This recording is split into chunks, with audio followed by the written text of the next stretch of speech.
Natalia तुम किससे करोगे? इसके आए थे 58, इससे कर लोगे? है क्या? मुझे नहीं करना, जिसके आने आ जाएंगे ठीक है, मुझे कोई मतलब नहीं है। चलो शुरू करते हैं।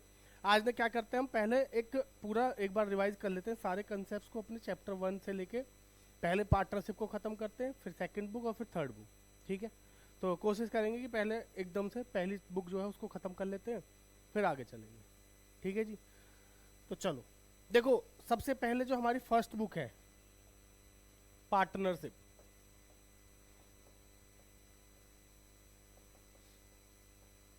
बेटा पार्टनरशिप में कितने चैप्टर है पता है आप लोगों को? पार्टनरशिप में कितने चैप्टर है?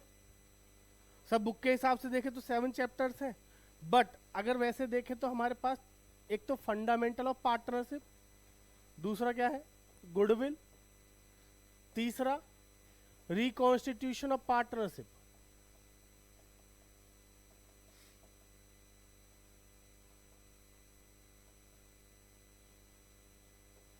और इसके बाद चौथा डिसोल्यूशन।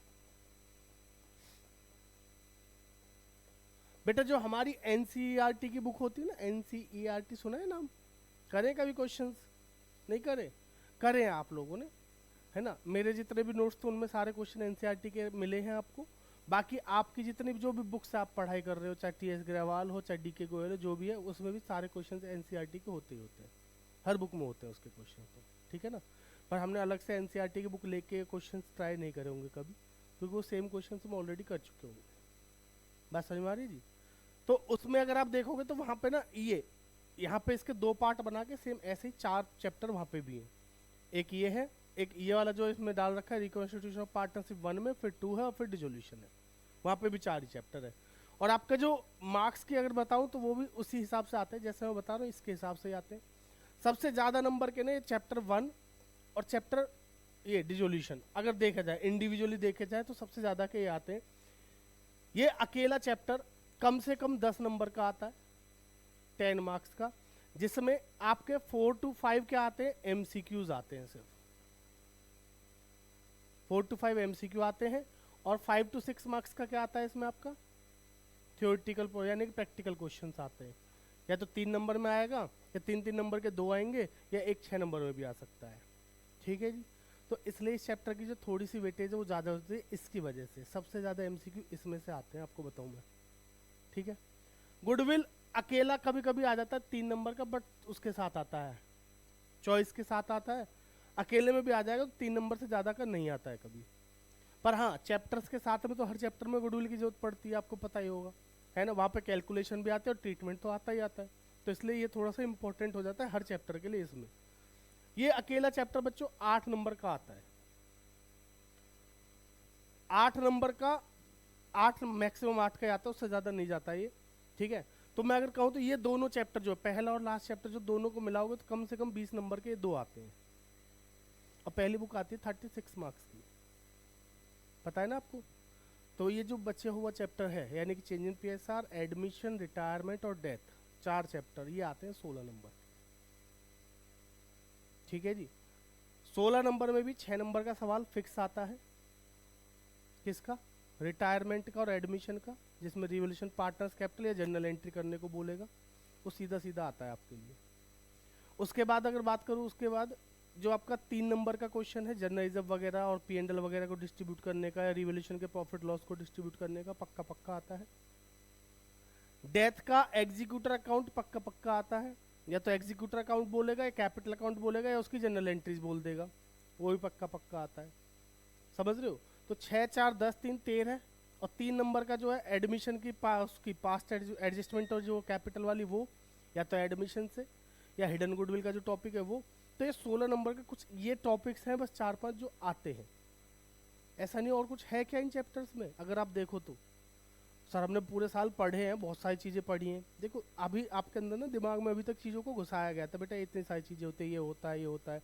अब अगर एंड टाइम पे आप उन सबको ही भूल जाओगे तो कैसे काम चलेगा, है ना? तो एक छोटा सा रिकैप है, ज़्यादा कुछ नहीं है इसमें आज की वीडियो में और आज की क्लास में आप लोगों की। ठीक है जी, तो इसको कर लेते हैं और फटाफट से आगे बढ़ते हैं। तो शुरू करेंगे पहले चैप्टर से, ख़त्म करेंगे इस पे, नहीं इस पे, सॉरी ये भी तो है, हाँ ठीक है जी। चलिए शुरू करें फिर। ये इसलिए बताया कि आप थोड़ा सा उसी हिसाब से अपनी पढ़ाई को क्या कर सकते हो, अभी देख सकते हो, उस हिसाब से अपना पढ़ने का जो टाइम टेबल है, शेड्यूल है, जैसे भी बना सकते हो कि पहले किस टॉपिक को करना है। ठीक है, और हर बच्चे को ना बच्चों अपनी स्ट्रेंथ और वीकनेस पता होनी चाहिए, है ना। अब जैसे मैं इस लड़की की बात करूँ, इसकी वीकनेस अभी जो है ना, इसको लगता है प्रोराटा और कैश फ्लो, है ना जी। इनकी सबसे बड़ी वीकनेस कैश फ्लो। क्वेश्चन देखते ही ऐसे कांपती है लड़की, मजाक से हट के कह रहा हूँ, करती नहीं, अटेम्प्ट ही नहीं करा। अभी तक 2 बार टेस्ट ले चुका हूँ, दोनों बार कैश फ्लो का क्वेश्चन ही अटेम्प्ट नहीं करा, डर के मारे। और उसके तो सब वीकनेस है, सब में थोड़ा थोड़ा थोड़ा थोड़ा हिल जाती है कभी कभी, है ना। नाम नहीं लूंगा मैं मीशा आपका, बिल्कुल भी। सुनो आप, चलो बात करते हैं किसकी बेटा, फंडामेंटल ऑफ पार्टनरशिप।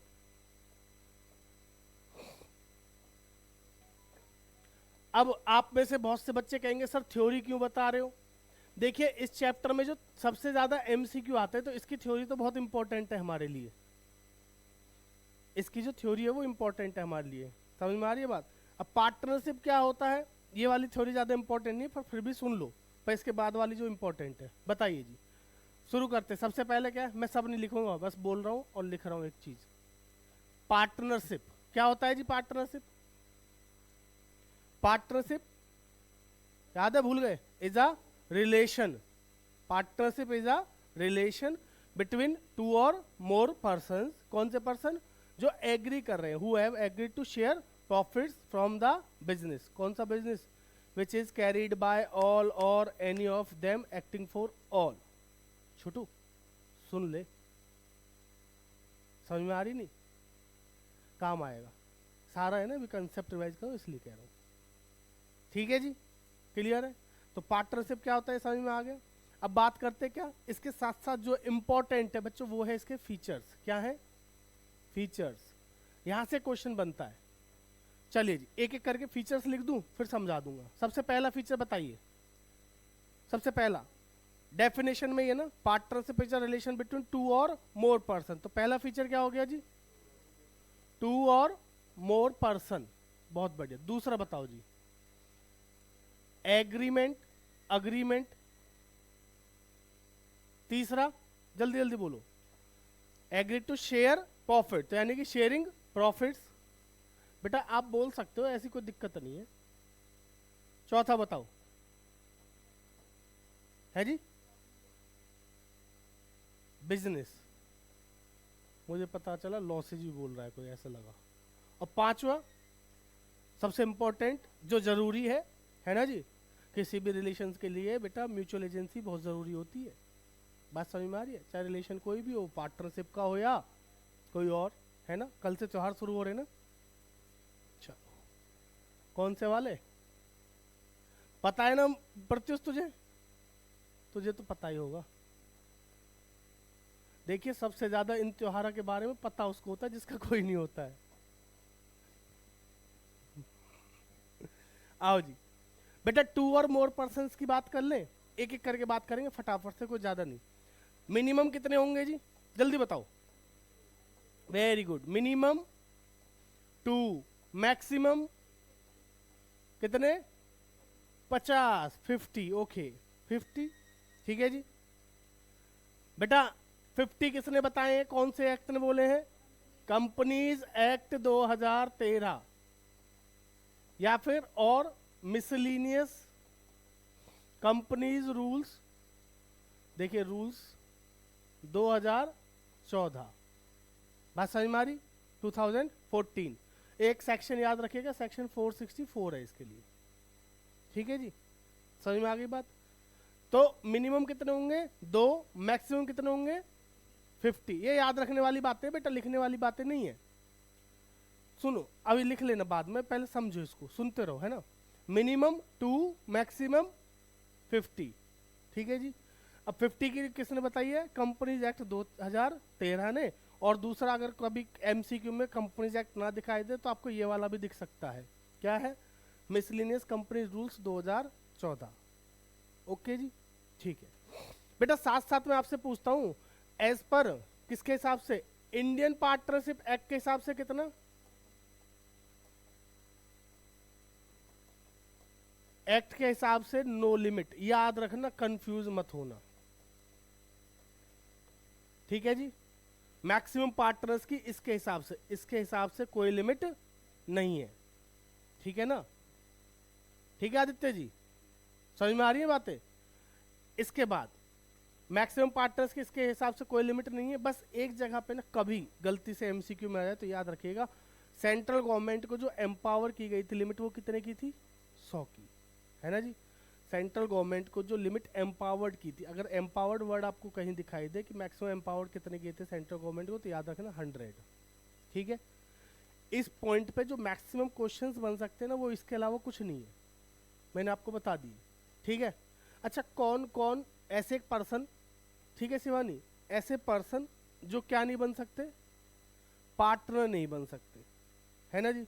तो जब ये वाली बात आती है तो उसमें सबसे पहले क्या आता है, देखिए को उसमें जो लिखा है ना एक्ट में, क्या लिखा है कि जो पर्सन कॉम्पिटेंट टू कॉन्ट्रैक्ट नहीं है, इसका मतलब क्या है कि जो कॉन्ट्रैक्ट करने योग्य नहीं है वो क्या नहीं बन सकता, पार्टनर नहीं बन सकता। अब ऐसे कौन है जी जो कॉन्ट्रैक्ट करने योग्य नहीं है, तो ऐसे 3 लोग बताए उन्होंने। पहला पर्सन ऑफ, पहले माइनर की बात कर लेते हैं ना, आप लोग, है ना, आप लोग, बात समझ में आ रही है बात। दूसरा कौन, पर्सन ऑफ अनसाउंड माइंड, जिसकी अभी वीडियो दिखाई थी, है ना। और तीसरा डिस्क्वालिफाइड बाय लॉ, जिसको लॉ ने डिस्क्वालीफाई कर रखा है, जैसे मैं, है ना, हाफ मर्डर का केस लगा हुआ है ना इसलिए।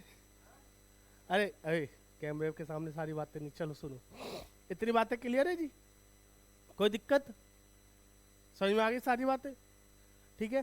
तो ये 3 को याद रखना, कौन कौन, पहला माइनर, दूसरा अनसाउंड माइंड पे याद रखना है ना, वो वीडियो वाली जो है याद रखना, आपको याद आ जाएगा। और तीसरा मेरे को याद रखना, डिस्क्वालीफाइड बाय लॉ, जिसको डिस्क्वालीफाई कर दिया किसने, लॉ ने, ठीक है भाई, क्लियर है यहाँ तक, समझ में आ गई। अब एक सवाल और बन जाता है, क्या पार्टनर बना सकते हैं माइनर को, माइनर को पार्टनर बना सकते हैं, लेकिन सिर्फ और सिर्फ किसके लिए, या तो बेनिफिट्स बोलेगा प्रॉफिट्स बोलेगा, 2 वर्ड ध्यान रखना, या तो बेनिफिट्स के लिए या प्रॉफिट्स के लिए, ठीक है जी। अगर आप लोग बच्चों लिखना चाहो ना तो मेरी बातों को लिखते रहना साथ साथ, क्योंकि मैं अभी आपको इनको ये सामने है, ठीक है, तो इनका जो दिमाग है ना कंसंट्रेशन भंग नहीं होने दूंगा, लेकिन आपका हो जाए कभी तो आप लिख लेना, प्रॉफिट्स के लिए बेनिफिट्स के लिए ऐसे करके, समझ लो। चलिए, तो इसकी सारी बातें क्लियर है जी, कोई दिक्कत। चलिए अब आओ दूसरे नंबर पे, क्या है भाई, एग्रीमेंट। क्या एग्रीमेंट होना जरूरी है, सवाल बन जाता है, इज एग्रीमेंट इज कंपलसरी, क्या पार्टनरशिप के लिए agreement compulsory, answer is yes, ठीक है। Is return agreement is compulsory, तो आंसर इज नो। बेटा एग्रीमेंट होना जरूरी है, चाहे ओरल हो या return, there must be an agreement either oral और रिटर्न। बेटा लिखने की इच्छा हो तो इसके आगे लिख लेना, ठीक है, मैं नहीं लिखूंगा। तीसरे नंबर पे आओ जी, शेयरिंग प्रॉफिट कंपलसरी है, yes, there must be a sharing of profits. Is loss sharing is compulsory, answer आए, क्वेश्चन आए तो कहना नो, पूछो क्यों। 2 लोग ऐसे होते हैं बेटा जो पार्टनर बन जाते हैं लेकिन लॉस शेयर नहीं करते, है ना, कौन, एक तो आप लोग यानी कि माइनर, और दूसरा कौन, वेरी गुड, जिसको हमने क्या दी है, मिनिमम प्रॉफिट की गारंटी दी है, ठीक है जी। अब जिसको मिनिमम प्रॉफिट की गारंटी दी है वो थोड़ी ना लॉस बियर करने वाला है। चलो नेक्स्ट, बेटा बिजनेस कैसा होना चाहिए, बिजनेस होना चाहिए और कैसा होना चाहिए जल्दी बता दो, लीगल इलीगल, लीगल बिजनेस होना चाहिए, ठीक है जी। नेक्स्ट क्या है जल्दी बोलो, बेटा ये तो बहुत इंपॉर्टेंट है ना, हर रिलेशन के लिए आपसी सहमति बहुत जरूरी चीज होती है ना जी। तो आपसी सहमति में अगर मैंने आपसे किसी काम के लिए कहा तो आप मना नहीं करेंगे, मैं कौन, जब भी मैं बोलूंगा ना मैं कौन तो आपको बताने मैं कौन हूँ, फर्म, पूरी पार्टनर्स में मैं किसका रोल लेने वाला हूँ, फर्म का, और आप सब कौन है, पार्टनर्स, समझ में आ रही है बात। तो मैं कौन, फर्म, आप कौन है, पार्टनर्स, ठीक है जी। तो अगर मैंने आपसे किसी काम के लिए बोला तो आप मना नहीं करोगे, आपने मेरे से किसी काम के लिए बोला तो मैं मना नहीं करूंगा, इसको बोलते हैं प्रिंसिपल वर्सेस एजेंट रिलेशन। क्या बोलते हैं, प्रिंसिपल वर्सेस एजेंट रिलेशन, बात समझ में आ रही है जी, क्लियर है भाई साहब, प्रिंसिपल वर्सेस एजेंट रिलेशन। बेटा काम रिलेटेड टू बिजनेस होना चाहिए, अब मैं तुमसे बोलूँ मेरे घर का काम कर साफ सफाई करके आओ तो वो नहीं चलेगा, समझ में आ रही है बातें, ठीक है जी। Related to business. सिंपल सी बात समझो, आपने कोई कॉन्ट्रैक्ट कर लिया और आप उस टाइम पे मौजूद नहीं हो, तो दूसरा पार्टनर डिनाई नहीं करेगा कि आपने नहीं किया वो, कि भाई मैंने नहीं किया, वो जब आएगा उससे बात करना नहीं। तो अगर आपने कोई काम किया, माना जाएगा आपके दूसरा जो पार्टनर उसने भी वो काम किया है। ठीक है जी, समझ में आ रही है बात? अरे नहीं, ये कह रही है सर अगर पार्टनर ने मर्डर कर दिया तो माना जाएगा मैंने भी कर दिया? नहीं बेटा, मर्डर की तो बात ही नहीं हो रही ना, मैंने क्या बोला, रिलेटेड टू बिजनेस है ना। इतना दिमाग क्यों लगाते हो तुम, आओ वापस। ठीक है बेटा, क्लियर है? फीचर समझ में आ गए सारे, कोई दिक्कत? चलो जी अगले पेज पे चलते हैं और सबसे पहले बात करते हैं छोटी छोटी चीजों की। जैसे एक होता है पार्टनर, कौन होता है? एक होती है फर्म, फिर होता है फर्म का नाम। चलो बताओ जल्दी जल्दी, पार्टनर कौन होता है?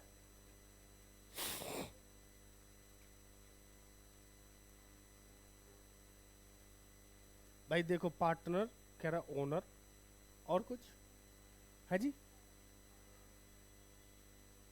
वेरी गुड बेटा। अगर कोई आपसे पूछे ना पार्टनर कौन होता है, तो उसको एक ही वर्ड सुनने की इच्छा होती है, वो क्या है? Individually. Person entered into partnership individually known as partner, है ना? Person entered into partnership collectively known as firm. यही तो है, बात समझ में आ रही है जी? तो बस ये दो वर्ड याद रखना। पहला इंडिविजुअली, यहां पे सवाल आता है एग्जाम में, इसलिए मैं आपको बता भी रहा हूं। और दूसरा बच्चों कलेक्टिवली। डिफरेंस बिटवीन में भी आ जाता है एमसीक्यू, अभी शायद हो सकता है आपने देखा भी हो। कैसे आएगा कि person entered into partnership dash known as partner and dash known as a firm. तो आपको वहां पे क्या लिखना है? Individual known as partner and collective known as firm. समझ में आ रही है बात? आगे पीछे भी हो सकता है, dash known as a firm and dash known as a partner. तो देख के इंडिविजुअली है तो पार्टनर, कलेक्टिवली है तो फर्म। समझ में आ रही है बात? तीसरे नंबर पे आता है फर्म नेम। फर्म नेम क्या होता है जी? सर वो नाम जिससे हमारा बिजनेस चल रहा है, तो इसके ऊपर कोई सवाल नहीं बनता नॉर्मली। ठीक है जी। Next is partnership deed. बताओ, इंपॉर्टेंट।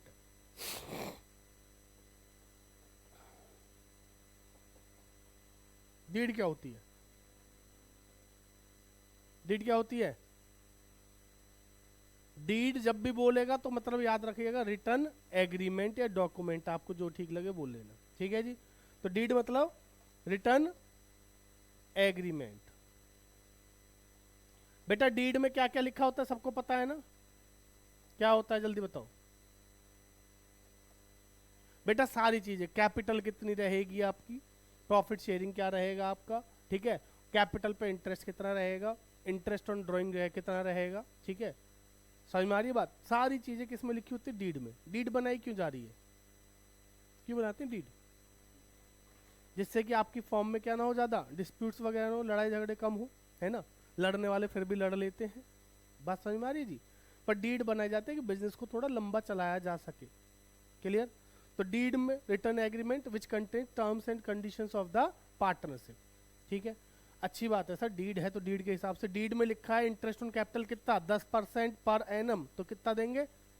10% पर एनम देंगे, है ना। उसमें लिखा है इंटरेस्ट ऑन कैपिटल नहीं देंगे तो नहीं देंगे। क्लियर है ना जी? तो डीड में जो लिखा है वही मानेंगे, बात खत्म। सर लेकिन अगर किसी व्यक्ति ने मान लो डीड नहीं बनाई तो? है जी, तो उसके ऊपर क्या लागू हो जाएगा? Indian partnership act 1932। एक नंबर का सवाल आया था 2022 के पेपर में और बच्चे गलत करके आए थे। सवाल क्या था? When Indian partnership act 1932 enforced. बताओ। अब यहां पे समझो बात को ना, कि आपके ऊपर इंडियन पार्टनरशिप एक्ट लागू कब होगा, सवाल यही था। ठीक है जी। तो आंसर क्या होना चाहिए इसका? When there is no partnership deed. समझ में आ रही है जी बात? क्या हो गया फिर ऐसे आंखें फाड़ के क्यों देख रहा है? वर्ल्ड कप टीम में सिलेक्शन नहीं हुआ इसलिए संजू सैमसन का? नहीं, टीम में तो है वो, अरे वैसे खेल प्लेइंग 11 में मतलब कोई बात नहीं, तेरे नाश की जड़ है वो छोटी हाइट का ईशान किशन है। समझ में आ गई यहाँ तक बात? पार्टनरशिप डीड यानी कि रिटर्न एग्रीमेंट जिसमें सारी चीजें लिखी होंगी, ठीक है। डीड है तो डीड के हिसाब से, डीड नहीं है तो इंडियन पार्टनरशिप एक्ट 1932 एनफोर्स्ड होगा। समझ में आ रही है बात? बेटा अनसाउंड माइंड फोन रख दो।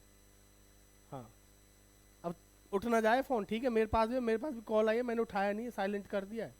साइड में रख दो इसको, यही डर चाहिए बस। आओ ठीक है बच्चों, यहां तक समझ में आ गई बात? क्लियर है ना? अब बेटा डीड में क्या क्या हो गया वो तो हमने समझ लिया, लेकिन डीड नहीं है तो एक्ट में क्या लिखा है वो भी समझ लेते हैं फटाफट। अगर डीड है तो डीड के हिसाब से, डीड नहीं है तो, डीड नहीं है तो इफ नो डीड, तो लिख देता हूं लो, क्या इन्फोर्स होगा हम पे? Indian partnership act 1932।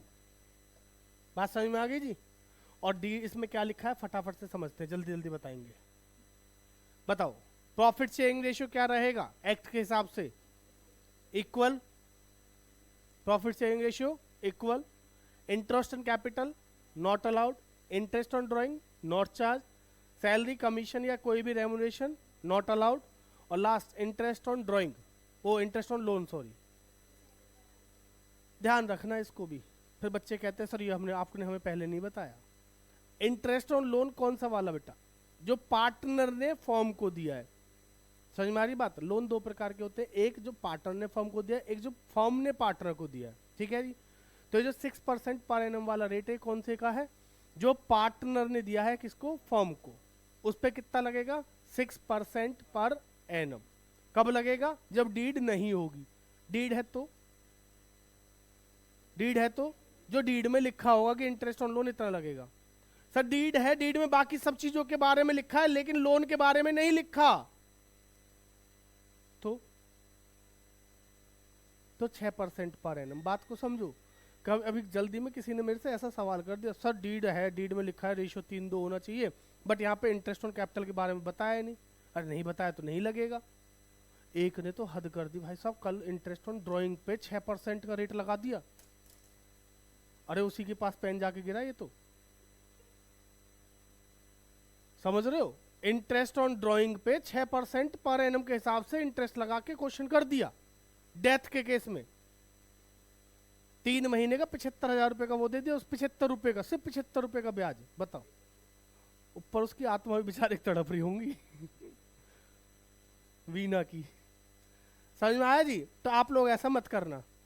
क्लियर है? देखो हमें दूसरों की गलतियों से भी सीखना चाहिए ना, तो इसलिए मैं आपको उसकी गलती बता रहा हूँ कि आप लोग ऐसी गलती ना करो। तो बेटा सिंपल सी बात है, अगर डीड है तो डीड के हिसाब से, डीड नहीं है तो इंडियन पार्टनरशिप एक्ट 1932 एनफोर्स होगा, जिसमें प्रॉफिट शेयरिंग रेशियो क्या रहेगा? जल्दी बोलो। प्रॉफिट शेयरिंग रेशियो है जी इक्वली, ठीक है जी। Interest on capital not allowed, अभी बताया फिर भी ये आवाज नहीं निकल रही इन लोगों की। हाँ जी, interest on drawing not charge. Salary not allowed. Commission not allowed. Remuneration कुछ भी not allowed. Interest on loan given by firm to partner.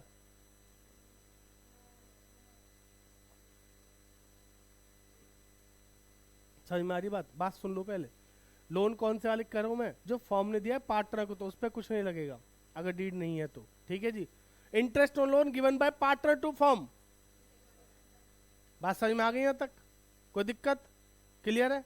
चलो फिर बहुत बढ़िया। अच्छा एक और बता दो, पार्टनरशिप में किसी पार्टनर को एडमिट करना है, ठीक है।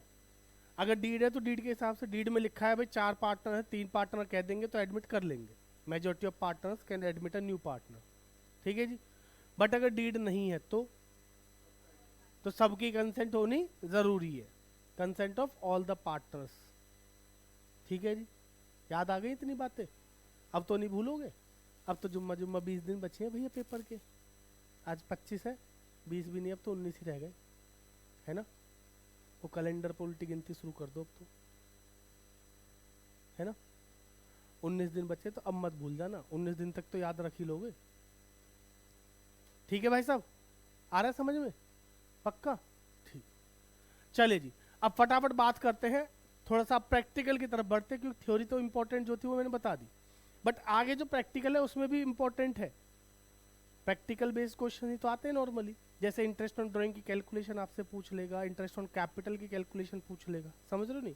तो मैं सारी चीजें पूरी पूरी लिखूंगा नहीं, आपको बस समझाने लायक लिखूंगा, ध्यान से सुनिएगा। चलो जी दूसरे वाले पॉइंट से शुरू करते हैं। अब प्रॉफिट शेयरिंग रेशियो का तो कुछ बताने की जरूरत है नहीं, डीड है तो एज पर डीड, डीड नहीं है तो इक्वली, इतना तो पता ही है सबको। एक और बात बताऊं, कुछ महान बच्चों की महान गलतियां आप लोगों को बता देता हूं। अगर क्वेश्चन ने ओल्ड रेशियो नहीं दे रखा तो क्या ले लेंगे? Equally, equally. लेकिन अगर उनको न्यू रेशियो ना दे रखा हो ना, ओल्ड और न्यू दोनों ही ना दे रखे हो, तो दोनों को इक्वल ले लेते हैं कि 1:1:1 और 1:1:1, चाहे रिटायर हो रहा है या कुछ भी हो रहा है।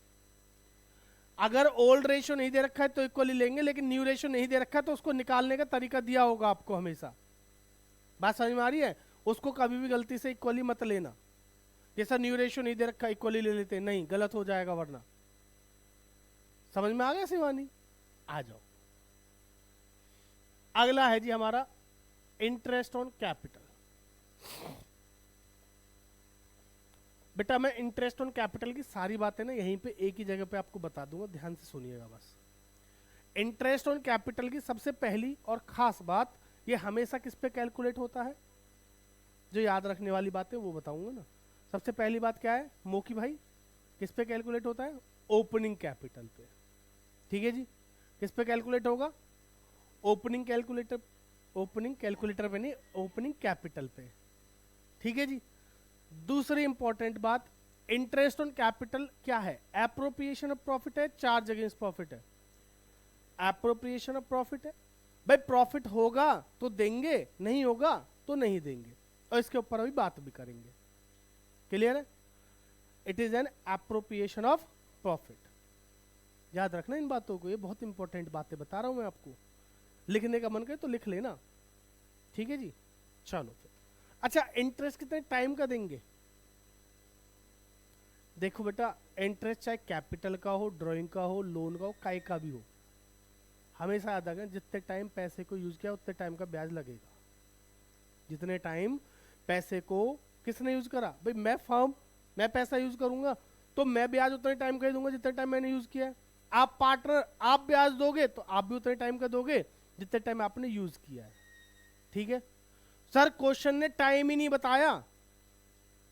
टाइम नहीं बताया मतलब हाँ, कि पार्टनर जो है एडिशनल कैपिटल लेके आया, वो कब लेके आया? 1 अप्रैल को, 1 जुलाई को, 1 अगस्त को, 1 सितंबर को, कब लेके आया कुछ नहीं बताया। बड़ी दिक्कत की बात है ना? तो हमेशा क्या करेंगे, पूरे साल का लगा देंगे ना। बात समझ में आ रही है जी? 6 महीने का लगेगा।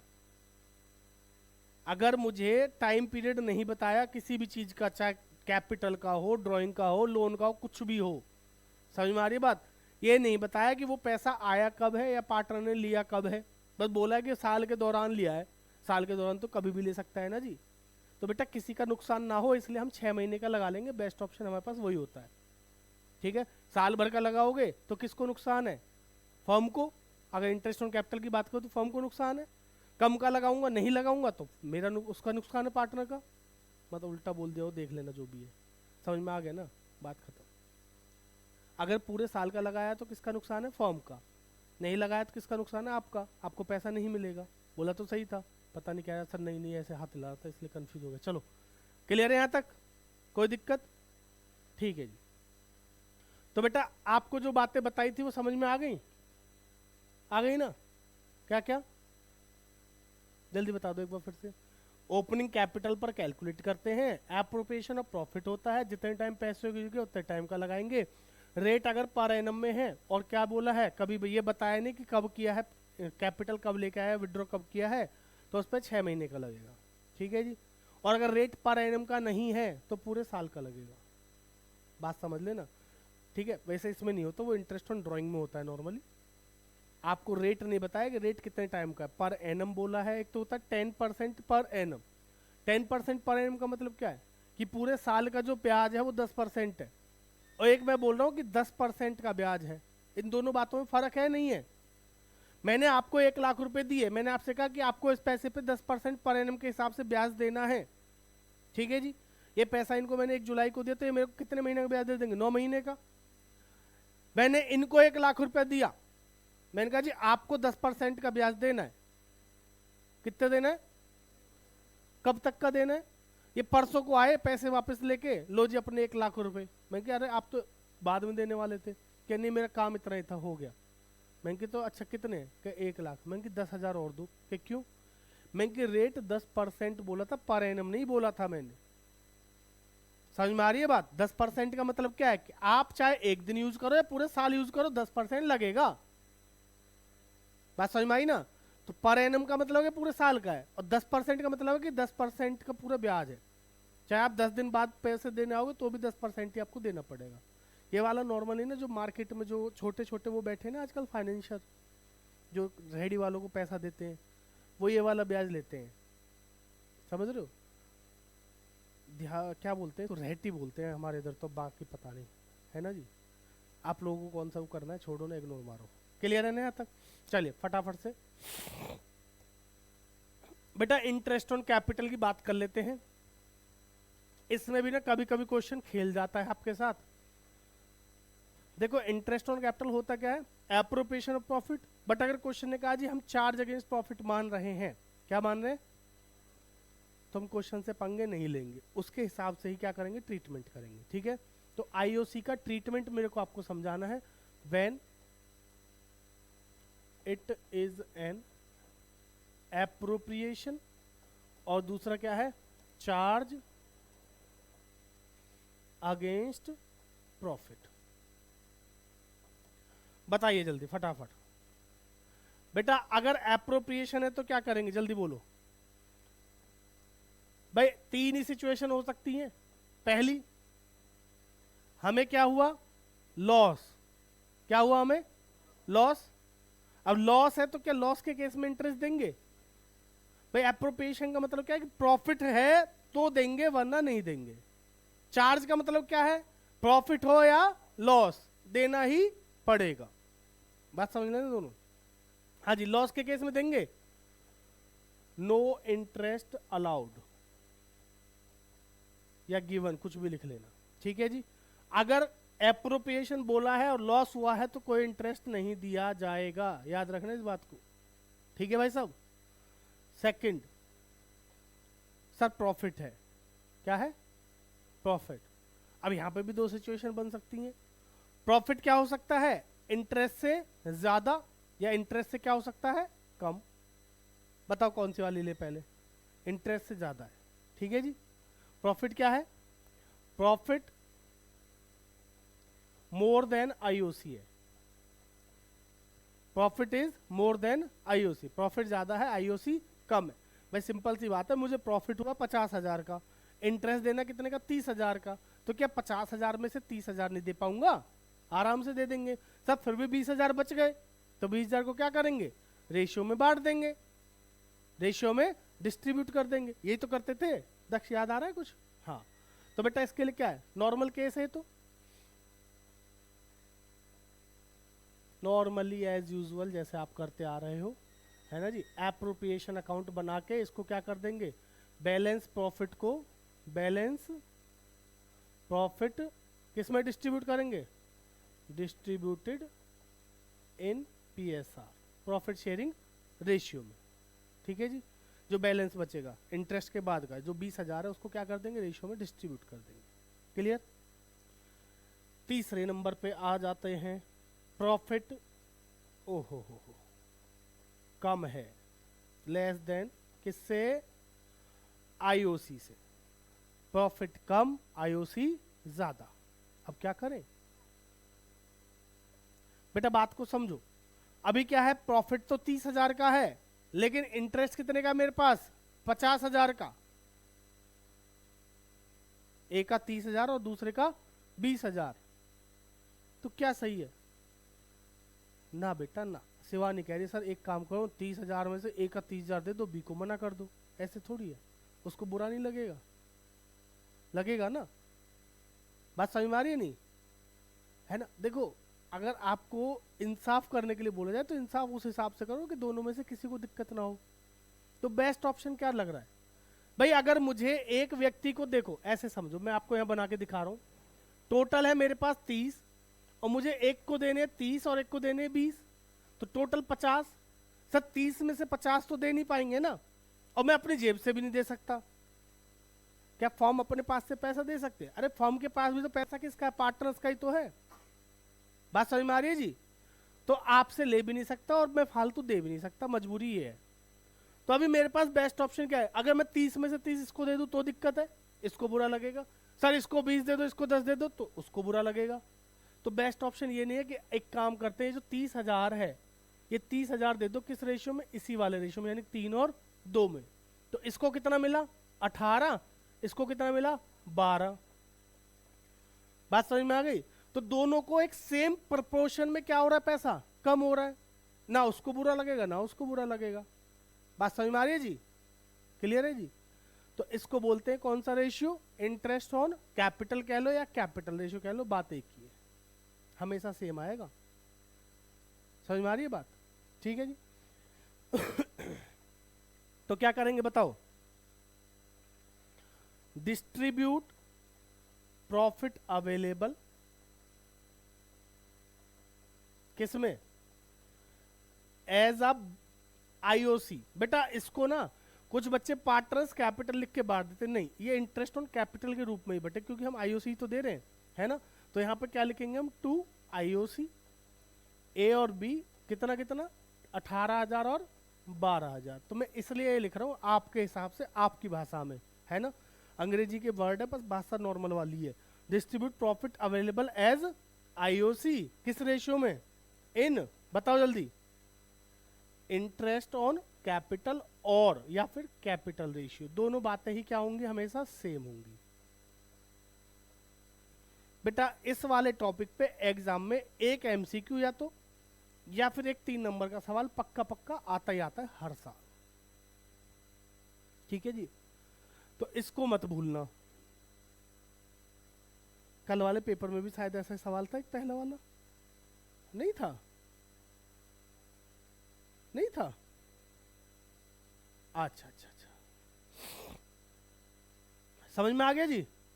क्लियर है यहां तक? चलिए अब आ जाते हैं जी किस पे? चार्ज अगेंस्ट प्रॉफिट पे। चार्ज अगेंस्ट प्रॉफिट की जो भी चीजें होती है बेटा, वो कौन से अकाउंट में जाती हैं? पी एंड एल अकाउंट में या पी एंड एल एप्रोप्रिएशन में? है जी, पी एंड एल अकाउंट में जाती हैं, सिंपल सी बात है। तो सर अगर यहाँ पे आईओसी को as a charge against profit बोला है तो वो कौन से अकाउंट में जाना चाहिए? पी एंड एल अकाउंट में ही जाना चाहिए। ठीक है ना? तो एप्रोप्रिएशन का तो मतलब बनता ही नहीं। और जो भी चीज बच्चों चार्ज अगेंस्ट प्रॉफिट की होती है, ध्यान रखना, वो हमेशा आपको पूरी देनी, चाहे आपको प्रॉफिट हो या लॉस। क्या हो? या तो प्रॉफिट हो या लॉस। अगर इस केस में जनरल एंट्री करने को आ जाए तो पी एंड एल अकाउंट के थ्रू ही करना उसको, कभी P and L appropriation through कर दो। समझ में आ गई इतनी बात? ठीक है जी? अगर चार्ज अगेंस्ट प्रॉफिट बोला है, जनरल एंट्री करने को आ रही है, तो कौन से अकाउंट से करेंगे?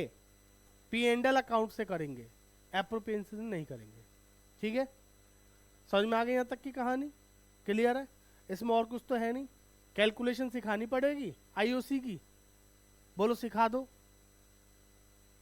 सिखा देते हैं लोग बेटा। आईओसी की कैलकुलेशन कोई मुश्किल चीज नहीं है, बड़ी आसान है। और पीछे वाले पेज पे चलता हूं वापस। कैलकुलेशन के लिए बेटा 2 बातें होंगी। पहली बात, when opening capital is given, जब आपको ओपनिंग कैपिटल दे रखी है तो इंटरेस्ट ऑन कैपिटल निकालना मुश्किल है? बताओ। अगर मैं कह रहा हूं कि ए और बी की ओपनिंग कैपिटल है 3 लाख और 2 लाख, और इंटरेस्ट ऑन कैपिटल का रेट कितना है? 10% पर एनम, तो पूरे साल का लगेगा। एक का हो गया 30,000, दूसरे कितना हो गया? 20,000। ठीक है जी? अगर ओपनिंग कैपिटल दे रखी है तो कोई दिक्कत नहीं है, तो सीधा सीधा लगा देंगे जी, opening capital into rate upon 100। बेटा अब अगर नया वो पार्टनर उनमें से कोई बीच में क्या लाया? पैसे लेके आया, उसको क्या बोलते हैं जी? Additional capital. तो उस पर भी ब्याज लगेगा। तो क्या करेंगे? Additional capital into rate upon 100।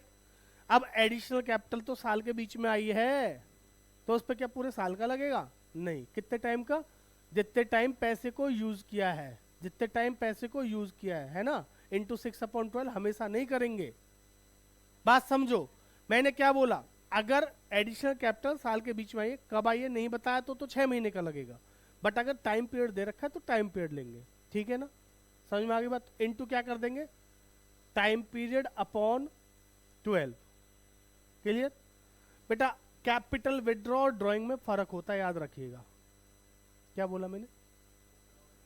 एक होता है कैपिटल विड्रॉ और एक होता है ड्राइंग, और दोनों ही चीजें क्या है? अलग अलग। ठीक है, समझ में आ रही है बात? तो कैपिटल विड्रॉ पे एग्जाम में सवाल बन सकता है, इसलिए बता रहा हूं बेटा। कैपिटल विड्रॉ पे कौन सा इंटरेस्ट लगता है? कैपिटल विड्रॉ पे कौन सा वाला रेट लगेगा? Rate of IOC. Capital withdraw पे बेटा आईओसी वाला रेट लगता है, ध्यान रखिएगा। ठीक है जी। और ड्राइंग पे, ड्राइंग पे तो आईओडी वाला ही लगेगा। ये दोनों अलग बातें हैं, अलग चीजें हैं बेटा। ठीक है, अगर आपने कैपिटल विड्रॉ करी है, बच्चे उस पर इंटरेस्ट ऑन ड्राइंग कैलकुलेट कर देते हैं, जो कि गलत है। कैपिटल विड्रॉ पे इंटरेस्ट ऑन कैपिटल के हिसाब से कैलकुलेट करते हैं, और इसमें से क्या करते हैं? माइनस कर देते हैं। समझ में आ रही है बात? सेम टाइम पीरियड के हिसाब से लगता है। अब इसको थोड़ा सा और डिटेल में बताता हूँ, ध्यान से सुनिएगा। क्या हुआ? वो तो मुझे पता है कैसे।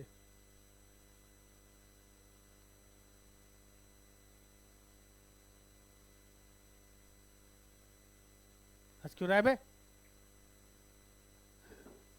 समझ में आ रहा है? मजा आ रहा है? मजा आ रहा है? चल, क्या पढ़ने में मजा आ रहा है? तुम्हें भी आ रहा है?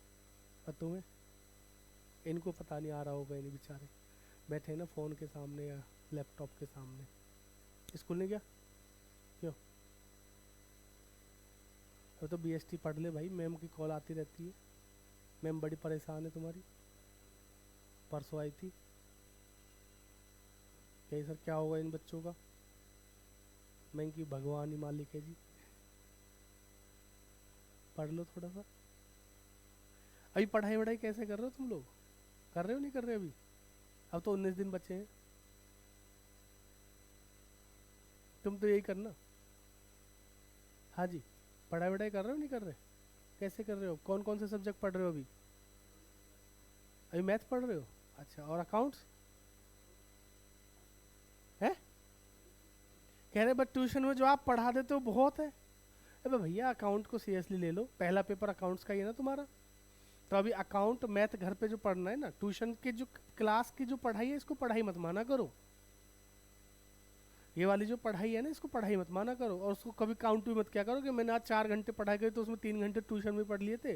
घर पे जाके कितने पढ़े आप? 1 घंटा? मैं एक नॉर्मल वो कह रहा हूँ। आप अगर 4 घंटे काउंट कर रहे हो तो 4 घंटे घर वाले होने चाहिए, ट्यूशन वाले 3 घंटे मत काउंट किया करो उसमें। समझ में आ रही नहीं? तो घर पे जो आप पढ़ाई कर रहे हो उसमें आप अब थोड़ा सा अपना टाइम टेबल बना लो। आपके पहला पेपर अकाउंट्स और दूसरा मैथ है ना, और तीसरा इंग्लिश आई थिंक, है ना? तो 1-1 घंटा अगर आपको इंग्लिश की जरूरत है, वैसे इंग्लिश 2 घंटे में आप पढ़ देखिए। मैं भाई सब पहले ही कह रहा हूँ, ऐसा कुछ नहीं है, इंग्लिश भी पढ़ने की चीज़ है। सब्जेक्ट सारे पढ़ने चाहिए। मैं किसी सब्जेक्ट के लिए मना नहीं कर रहा है ना भाई। यूट्यूब पे हो सकता है कोई इंग्लिश के टीचर मेरे को गालियाँ वालियाँ देनी शुरू कर दे, ऐसा नहीं है ना जी। देखिए, सब्जेक्ट सारे ज़रूरी हैं। ठीक है, तो आपको अब ये खुद डिसाइड करना है कि आपको इंग्लिश 1 घंटे पढ़ने से अगर हो जाए तो 1-1 घंटे इंग्लिश पढ़ लो अभी से। ठीक है, 15 तारीख तक पढ़ सकते हो। 15 से और 24 तक तो सिर्फ अकाउंट करनी है आपको। कैसे करनी है वो मैं बता दूंगा। जिनका फिजिकल है भैया, वो फिजिकल के साथ साथ चल लो। एंटरप्रेन्योरशिप का पहले है बाद में? है ही नहीं तुम पे, तो खैर छोड़ो, तो दिमाग क्यों लगाना। तो फिजिकल के साथ साथ कर लो उसको। जिनके पास मैथ है वो तो ज़्यादा ध्यान दे लो। कम से कम 3 घंटे अकाउंट, 3 घंटे मैथ, और 1-2 घंटे इंग्लिश, ऐसे पढ़ो। समझ रहे हो नहीं? देखो, अब मैं बनाने को सबके टाइम टेबल में बनवा दूँ, बता दूँ, फॉलो कोई करेगा नहीं। खुद भी बहुत से ऐसे होते हैं, बहुत से तो कह गए आज ऐसा टाइम टेबल, सुबह 6 बजे उठूंगी, फिर पढ़ूंगी, ये करूंगी वो करूंगी, और उठती फिर 9 बजे है, 10 बजे है। क्लास होती तो आज जल्दी उठ गई हूँ गलती से, है ना मीशा? चल, समझ में आ गई इतनी बातें आपको? क्लियर है जी? तो ये ध्यान रखिएगा बच्चों, कैपिटल विदड्रॉ पे क्या लगता है? रेट ऑफ आईओसी, और बेटा ड्राइंग पे क्या लगता है? Rate of IOD. ठीक है, और कितने टाइम का लगेगा? जितने टाइम पैसे को यूज किया उतने टाइम का। ठीक है, नहीं समझ में आ गई बात? चलिए फिर, तो इसको इसमें से क्या करते हैं? माइनस। अच्छा, एक सिचुएशन में कह रहा था, हाँ, साल के शुरुआत में पार्टनर्स की कैपिटल थी, मान लेते हैं 30 लाख 30 लाख, एक की 30 लाख थी, एक की 24 लाख थी, ऐसे कर लो। कितनी थी?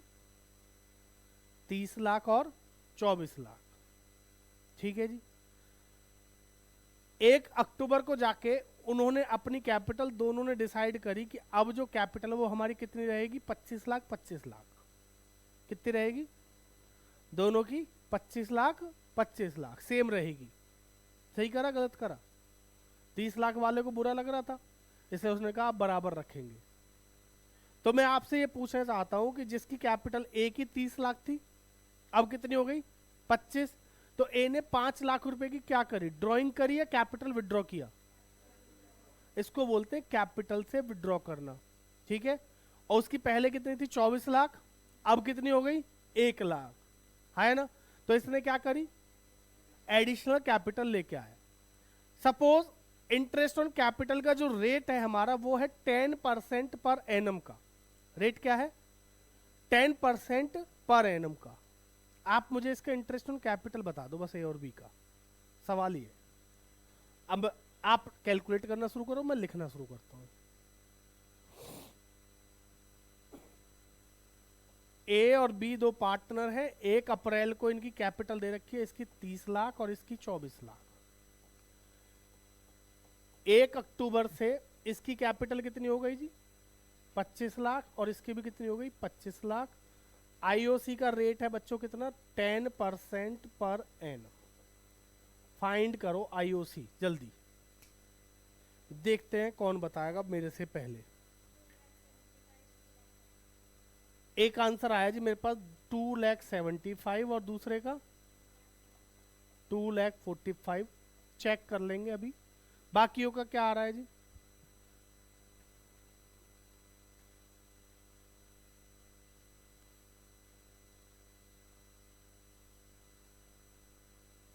और किसी का कोई आंसर?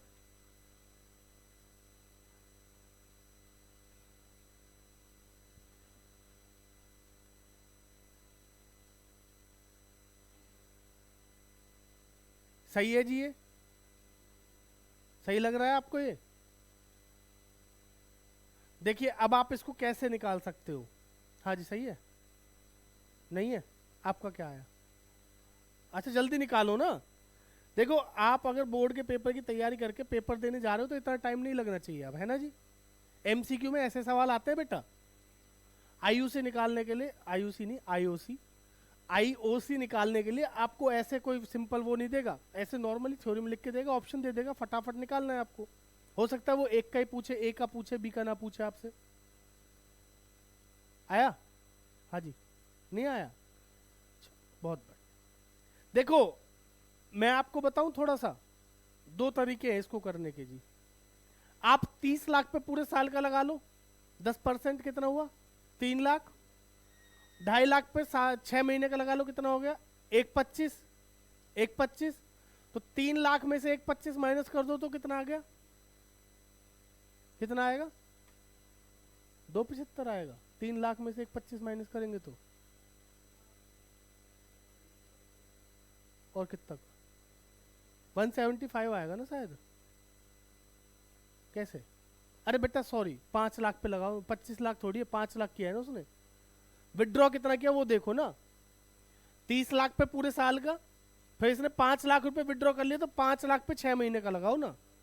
ठीक है जी, तो 5 लाख का 6 महीने का 10% कितना हो? 25,000। तो वो माइनस कर देंगे 2,75,000। एक तो ये तरीका है। दूसरा तरीका जो इन्होंने लगाया वो क्या है? देखो, हमारा पैसा 1 अप्रैल से 1 अक्टूबर तक कितना रहा? 30 लाख। तो आप 30 लाख का 10% 6 महीने का लगा लो। उसके बाद पैसा 25 लाख रहा अगले 6 महीने तक, फिर 25 लाख का 10% 6 महीने का लगा लो, और दोनों को क्या कर लो? प्लस। ठीक है, तो ये कितना आएगा आपका? आई थिंक 1.5 लाख आएगा। और ये 25 लाख का अगर निकालोगे तो कितना आएगा? 1,25,000। तो दोनों का टोटल कितना आएगा? 2,75,000। समझ में आई बात? सेम ऐसे इसका आया 1,20 और इसका कितना आएगा वही 1,25, 1,20 प्लस 1,25 कितना आ गया 2,45,000। एक ये तरीका है और दूसरा तरीका वैसे है। तो अगर ऐसा क्वेश्चन आए कि उसमें बोला है कि भाई आपकी पहले इतनी थी फिर दोनों की कैपिटल इतनी हो गई, तो ये वाला बेस्ट होता है। लेकिन अगर क्वेश्चन है नॉर्मल बोला है भैया ओपनिंग इतनी थी फिर उसने इतनी एडिशनल करी इस डेट को इस डेट को, ठीक है, उस केस में थोड़ा सा आपके लिए वो वाला मेथड जो मैंने ऊपर बताया, बात दोनों में सेम ही है, ठीक है। तो आप यहाँ पे क्या कर सकते हो, पहले ओपनिंग पे फिर एडिशनल पे और कैपिटल विड्रॉ का जो है वो माइनस कर सकते हो। उम्मीद है क्लियर हो गया होगा, नहीं हुआ है तो पूछ लेना एक बार। हो गया जी, सबको हो गया भाई साहब क्लियर। अगले पॉइंट पे चलें बेटा। दूसरी बात, when opening capital is not given,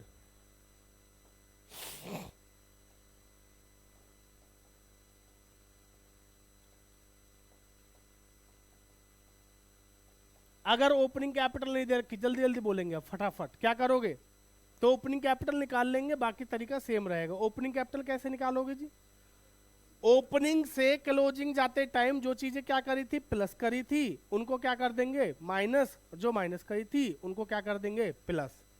clear है जी। एग्जाम्पल के लिए बेटा ओपनिंग से क्लोजिंग चलते हैं आदित्य, और एडिशनल कैपिटल क्या करी होगी हमने प्लस, तो अभी उल्टे आएंगे तो क्या कर देंगे उसको माइनस। ड्राइंग क्या करी होगी पहले माइनस, अब क्या कर देंगे प्लस। ठीक है जी, समझ में आ गई बात। प्रॉफिट क्या किया होगा शिवानी, अब क्या कर देंगे माइनस। लॉस होगा तो पहले माइनस किया तब क्या कर देंगे प्लस। उल्टा चल के बेटा ओपनिंग कैपिटल आ जाएगी और फिर ये वाला तरीका लगाएंगे और खत्म हो जाएगा। ठीक है, उम्मीद है समझ में आ गया होगा। चलिए अगले पॉइंट पे चलते हैं, नाम है इंटरेस्ट ऑन ड्राइंग। क्या होता है ये, आईओडी क्या होता है बेटा, ड्राइंग पे जो इंटरेस्ट लगता है कब लगता है, जब डीड होती है तब लगता है। अच्छा डीड नहीं है तो कैलकुलेट करेंगे नहीं करेंगे, नहीं करेंगे। कभी कभी ऐसा हो जाता है कि आपको रेट वगैरह वो बता दिया, बस लास्ट में लिख दिया there is no partnership deed between the partners, और बच्चे क्या कर रहे होते हैं ऊपर से पूरा कैलकुलेट कर रहे होते हैं, और फिर उनको ऑप्शन दिख जाता है फटाफट से टिक कर देते यस मेरा सही है, और बाद में गलत हो जाता है ना। और फिर रोते हैं नंबरों के लिए। भरोसा नहीं तो मैं रोते हैं नंबरों के लिए दिखाऊं वीडियो, अभी दिखाई थी ना, हाँ वही। यूट्यूब वालों को अगर कमेंट आया तो इनको वीडियो दिखा दूंगा मैं, ठीक है ना, अगर ये बोलेंगे ना तो भी इनको भी दिखा दूंगा। चलिए जी फटाफट सुनो बेटा, IOD interest on drawing, clear है यहाँ तक, कोई दिक्कत। चलिए इसमें 3 मेथड होते हैं।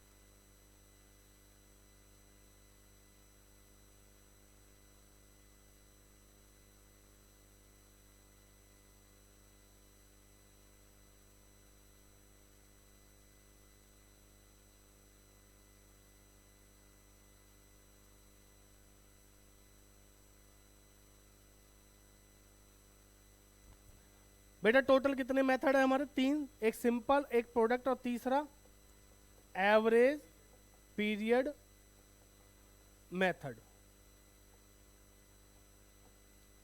ठीक है जी, बताओ जल्दी जल्दी फटाफट बताओ, सिंपल मेथड क्या कहता है बच्चों, सिंपल और प्रोडक्ट दोनों एक साथ लगते हैं, एग्जाम में क्वेश्चन कभी नहीं आता है, बड़ा क्वेश्चन कभी नहीं आता है, पर फिर भी समझ लो गलती से इस बार किस्मत अच्छी हुई तुम्हारी और आ जाए तो, है ना। बेटा एमसीक्यू जरूर आता है कि कब यूज करते हैं, आ जाता है, मतलब पक्का ही नहीं है कि आएगा ही आएगा। व्हेन डिफरेंट अमाउंट, जब डिफरेंट अमाउंट क्या किया हमने withdrew at different time interval. बेटा जब डिफरेंट अमाउंट विड्रॉ किया गया है डिफरेंट टाइम इंटरवल पर तो लगेगा सिंपल और प्रोडक्ट मेथड। ठीक है मोटू, ठीक है। एवरेज पीरियड कब लगेगा, when same amount withdrew at same time interval. ठीक है जी, समझ में आ गई बात। तो बेटा देखो इन दोनों में तो बड़ा सिंपल सा तरीका है, ठीक है। प्रोडक्ट मेथड का फॉर्मूला जरूर बताऊंगा आपको, और सिंपल मेथड में भी क्या है, जितने टाइम पैसे यूज किया उतने टाइम का ब्याज लगेगा। ठीक, तो फटाफट से ज़्यादा टाइम वेस्ट ना करके ना मैं एक क्वेश्चन कराता हूँ, ज़्यादा नहीं, 2-4 वो ले लेते हैं। डेट गिवन होगी आपको और अमाउंट गिवन होगा। डेट दे रखी है 1 अप्रैल 23, 1 जुलाई 23 और 31 दिसंबर 23। अमाउंट है सपोज 50,000, 80,000, ओह 8 लाख हो गया क्या, और 60,000। बेटा ये 3 अमाउंट विड्रॉ करे हैं ए ने, मिस्टर ए जो कि विड्रॉ कर रहे हैं 3 अमाउंट। हमें लगाना है सिंपल मेथड और निकालना है क्या, IOD at the rate 12% per annum. ठीक है जी, IOD का रेट क्या है 12% पर एनम। तो देखो ऐसे क्वेश्चन को करने के लिए आपको कुछ नहीं करना है, सिंपल। पहले आपको देखो डेट दे रखी है, अमाउंट दे रखा है, तो हम क्या निकालेंगे, month left till year and. बेटा ईयर एंड तक कितने महीने, अरे सिंपल समझो कि हमें ये चेक करना है कि भैया इस 50,000 पे कितने महीने का ब्याज देना है, बताओ 12 महीने का, तो इस पे 12 महीने का दे देंगे। 1 जुलाई से 31 मार्च कितने महीने, 9 महीने, तो इस पे 9 महीने का दे देंगे। और बेटा इस पे 3 महीने का दे देंगे। ठीक है जी, समझ में आ गई बात। चलिए जरा कैलकुलेशन करो। अब इंटरेस्ट का कॉलम बनाएंगे। बेटा अभी सिंपल मेथड से बता रहा हूँ, है ना। इंटरेस्ट कैसे निकालोगे जल्दी बताओ, 50,000 इंटू 12/100 इंटू 12/12, तो 12 से 12 काट दो, 2 काट दो, 12 पंजे 60, 6,000। बोलो बात समझ में आई। ठीक है जी, दूसरे का 80,000 इंटू 12/100 इंटू 9/12। बेटा 12 से 12, 2 0 से 2 0, 8 9 जा, क्लियर। और तीसरे का ऐसे ही 60,000 इंटू 12/100 इंटू 3/12, तो यहां कितना आ जाएगा जी 1800। टोटल कितना आ गया 15,000। समझ में आया, सिंपल मेथड समझ में आ गया जी। चलिए आओ जल्दी इसको और नीचे कर देता हूं, प्रोडक्ट मेथड और समझ लो। अब कौन सा मेथड है, प्रोडक्ट। बेटा प्रोडक्ट मेथड में फॉर्मूला लगेगा। ठीक है, पहले तो ये सेम आएगा आपका, दोनों चीजें सेम उतर जाएंगी। और फिर तीसरा जो कॉलम है ना यहीं पे बना देता हूँ, क्या बनेगा, प्रोडक्ट का कॉलम बनेगा। बेटा प्रोडक्ट कैसे करेंगे, इन दोनों का मल्टीप्लाई, ये वाला कॉलम जो आपका बीच में से क्या हो जाएगा, स्किप हो जाएगा, और इन दोनों का क्या करेंगे, मल्टीप्लाई। ठीक, फॉर्मूला क्या होता है, IOD is equal to total product. Formula क्या होगा, ये याद रखना, इसका MCQ बन जाता है, total product into rate upon 100 into 1/12। कैसे आए पता है आपको, फॉर्मूला कैसे बने ये पता है आदित्य जी। हाँ यहां पे देखो रेट कॉमन है सब में, तो रेट अपॉन 100 कॉमन ले लिया, और एक चीज और कॉमन है सब में, 1/12 कॉमन है, तो वो कॉमन ले लिया। ठीक है जी, अब टोटल प्रोडक्ट क्या करें, ये दो चीजें बची तो इनको मल्टीप्लाई करके क्या निकाल लिया, टोटल प्रोडक्ट। तो कितना आएगा ये 6 लाख, 7,20,000, 1,80,000, सबका टोटल करो कितना आ जाएगा 15 लाख। समझ में आ रही है बात, इसको यहां ले आएंगे, टोटल प्रोडक्ट कितना है बच्चों 15 लाख, इंटू रेट कितना है 12/100 इंटू 1/12। बेटा 12 से 12 को काट देंगे, 2 0 से 2 0 कट जाएंगी, तो आ जाएगा कितना 15,000। सेम आता है आंसर दोनों केस में, है ना। एग्जाम में आपसे पूछ ले कि सिंपल मेथड से और प्रोडक्ट मेथड से IOD का जो आंसर है क्या वो सेम आएगा, तो आप बता देना यस, क्लियर। और एवरेज पीरियड से वो तो अलग आता है। ठीक है भाई साहब,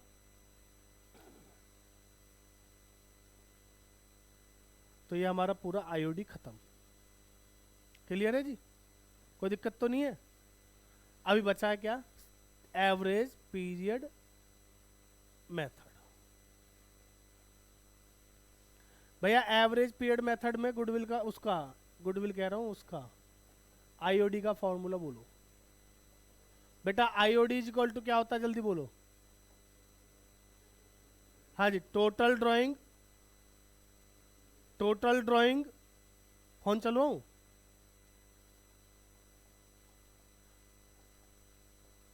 into rate upon 100 into average period upon 12।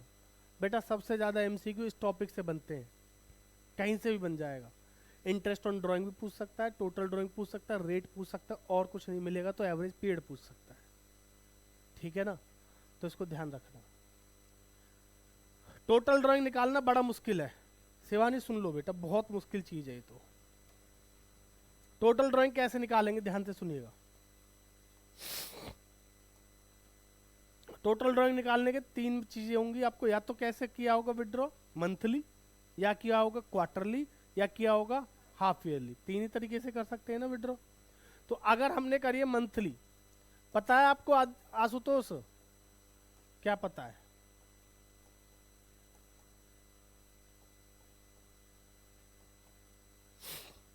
Monthly का मतलब पता है क्या है? महीने, हर महीने विड्रॉ किया है।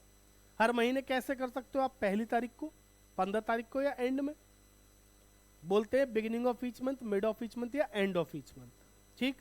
क्वार्टरली में भी same, beginning of each quarter, mid of each quarter, end of each quarter, और सेम हाफ ईयरली, ईयर उसमें भी, हाफ ईयरली में भी। ठीक है जी। अरे हाफ ईयरली है, ईयरली किसने लिखा है? हाँ, समझ में आ गई बात। ईयरली तो सर कभी भी कर सकते हैं, उसमें तो कोई बड़ी बात नहीं है। आपको पता है साल में महीने कितने होते हैं जी? 12, तो मल्टीप्लाई बाय 12। क्वार्टर कितने होते हैं? 4 से मल्टीप्लाई करेंगे, बेटा इसमें 2 से कर दे। ठीक, समझ में आ गई बात। अब कभी कभी बोलता है जी सिर्फ 6 महीने के लिए विड्रॉ किया है। कितने महीने के लिए किया है? 6 महीने। तो आपको सोचना पड़ेगा, सोचना नहीं, क्वेश्चन बताएगा कौन से वाले 6 महीने के लिए किया है। अगर पहले 6 महीने के लिए किया है और या लास्ट के 6 महीने के लिए किया, क्या दोनों केस में एवरेज पीरियड सेम आएगा? नहीं। अगर पहले 6 महीने के लिए किया है तो कुछ और आएगा, एंड वाले किया है तो कुछ और आएगा। बात समझ में आ रही जी। तो बेटा कभी कभी ना क्वेश्चन में ऐसी दिक्कत हो जाती है। एक सैंपल पेपर का क्वेश्चन आई थिंक हमने किया था, याद होगा आप लोगों को। उसमें नहीं बताया कौन से वाले 6 महीने हैं, पहले लें या बाद वाले लें। पर हमारे पास जो ऑप्शंस थे वो कौन से थे वहां पे? 2.5, 3.5, 4.5 जो भी है ये वाले थे। तो ये कौन से वाले में आएंगे? बाद वाले में ही आ सकते हैं। ठीक है ना। तो कभी कभी हमें ऑप्शंस के हिसाब से भी अपना आंसर ढूंढना पड़ सकता है। अगर नहीं बताया तो बाद वाले ले लो। अगर बाद वाले के साथ आपको लग रहा है बाद वाले के हिसाब से आएगा, नहीं तो पहले वाले के हिसाब से देख लो। ठीक है, दोनों से नहीं आया तो फिर तो क्वेश्चन ही गलत आ जाएगा, अनटिल अनलेस आपने सही किया है तो। ठीक है जी, समझ में आ गई मेरी बात। तो अब एवरेज पीरियड कैसे निकालेंगे ना, ये इंपॉर्टेंट है। बाकी ये तो चीजें आपको पता ही है, इसकी कैलकुलेशन भी आप कर ही लोगे। एवरेज पीरियड और बता दूं बस। Average period is equal to क्या होता है जी? बेटा ध्यान से सुनना, पहली ड्राइंग के बाद कितने महीने बचे, कहां तक चेक करेंगे? ईयर एंड तक, है ना। प्लस लास्ट ड्राइंग के बाद कितने महीने बचे, कहां तक? ईयर एंड तक। दोनों को प्लस करके क्या करना है? 2 से डिवाइड करना है। ठीक है आशुतोष जी, समझ में आ रही है बात? पूरा लंबा चौड़ा अब समझने का टाइम नहीं है जी। 12, 11, 10, 9, 8, 7 फिर उनको प्लस करेंगे, 12 से डिवाइड करेंगे। एवरेज तो ऐसे निकालते हैं ना, जितने नंबर्स उतने से क्या कर दो? डिवाइड। तो मैं यहाँ पे 2 ही तो ले रहा हूँ, फर्स्ट और लास्ट, और उसको 2 से क्या कर दे रहा हूँ? डिवाइड। यही तो हो रहा है।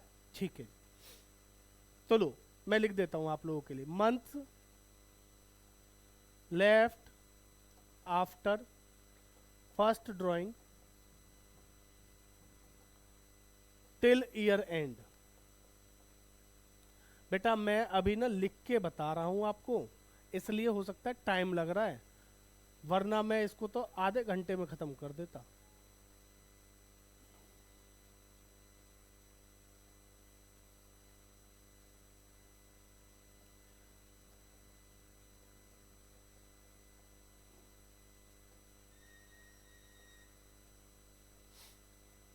क्लियर है जी? ऐसे करते हैं ना जी। पहली ड्राइंग के बाद कितने महीने बचे, लास्ट ड्राइंग के बाद कितने महीने बचे, दोनों को प्लस करेंगे और 2 से क्या कर देंगे? डिवाइड। ठीक, तो चलो खेलते हैं थोड़ा सा। हमने beginning of each month withdraw किया है, हर महीने की पहली तारीख को पूरे साल विड्रॉ किया है। तो पहली ड्राइंग कब करी? 1 अप्रैल को।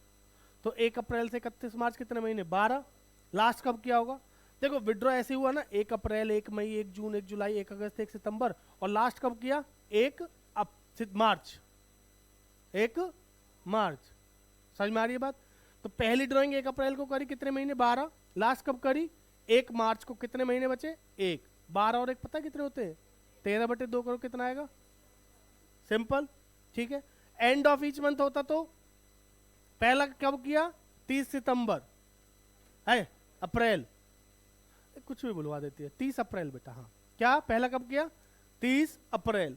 तो 30 अप्रैल से 31 मार्च कितने महीने? 11। लास्ट विड्रॉ कब करा? 31 मार्च।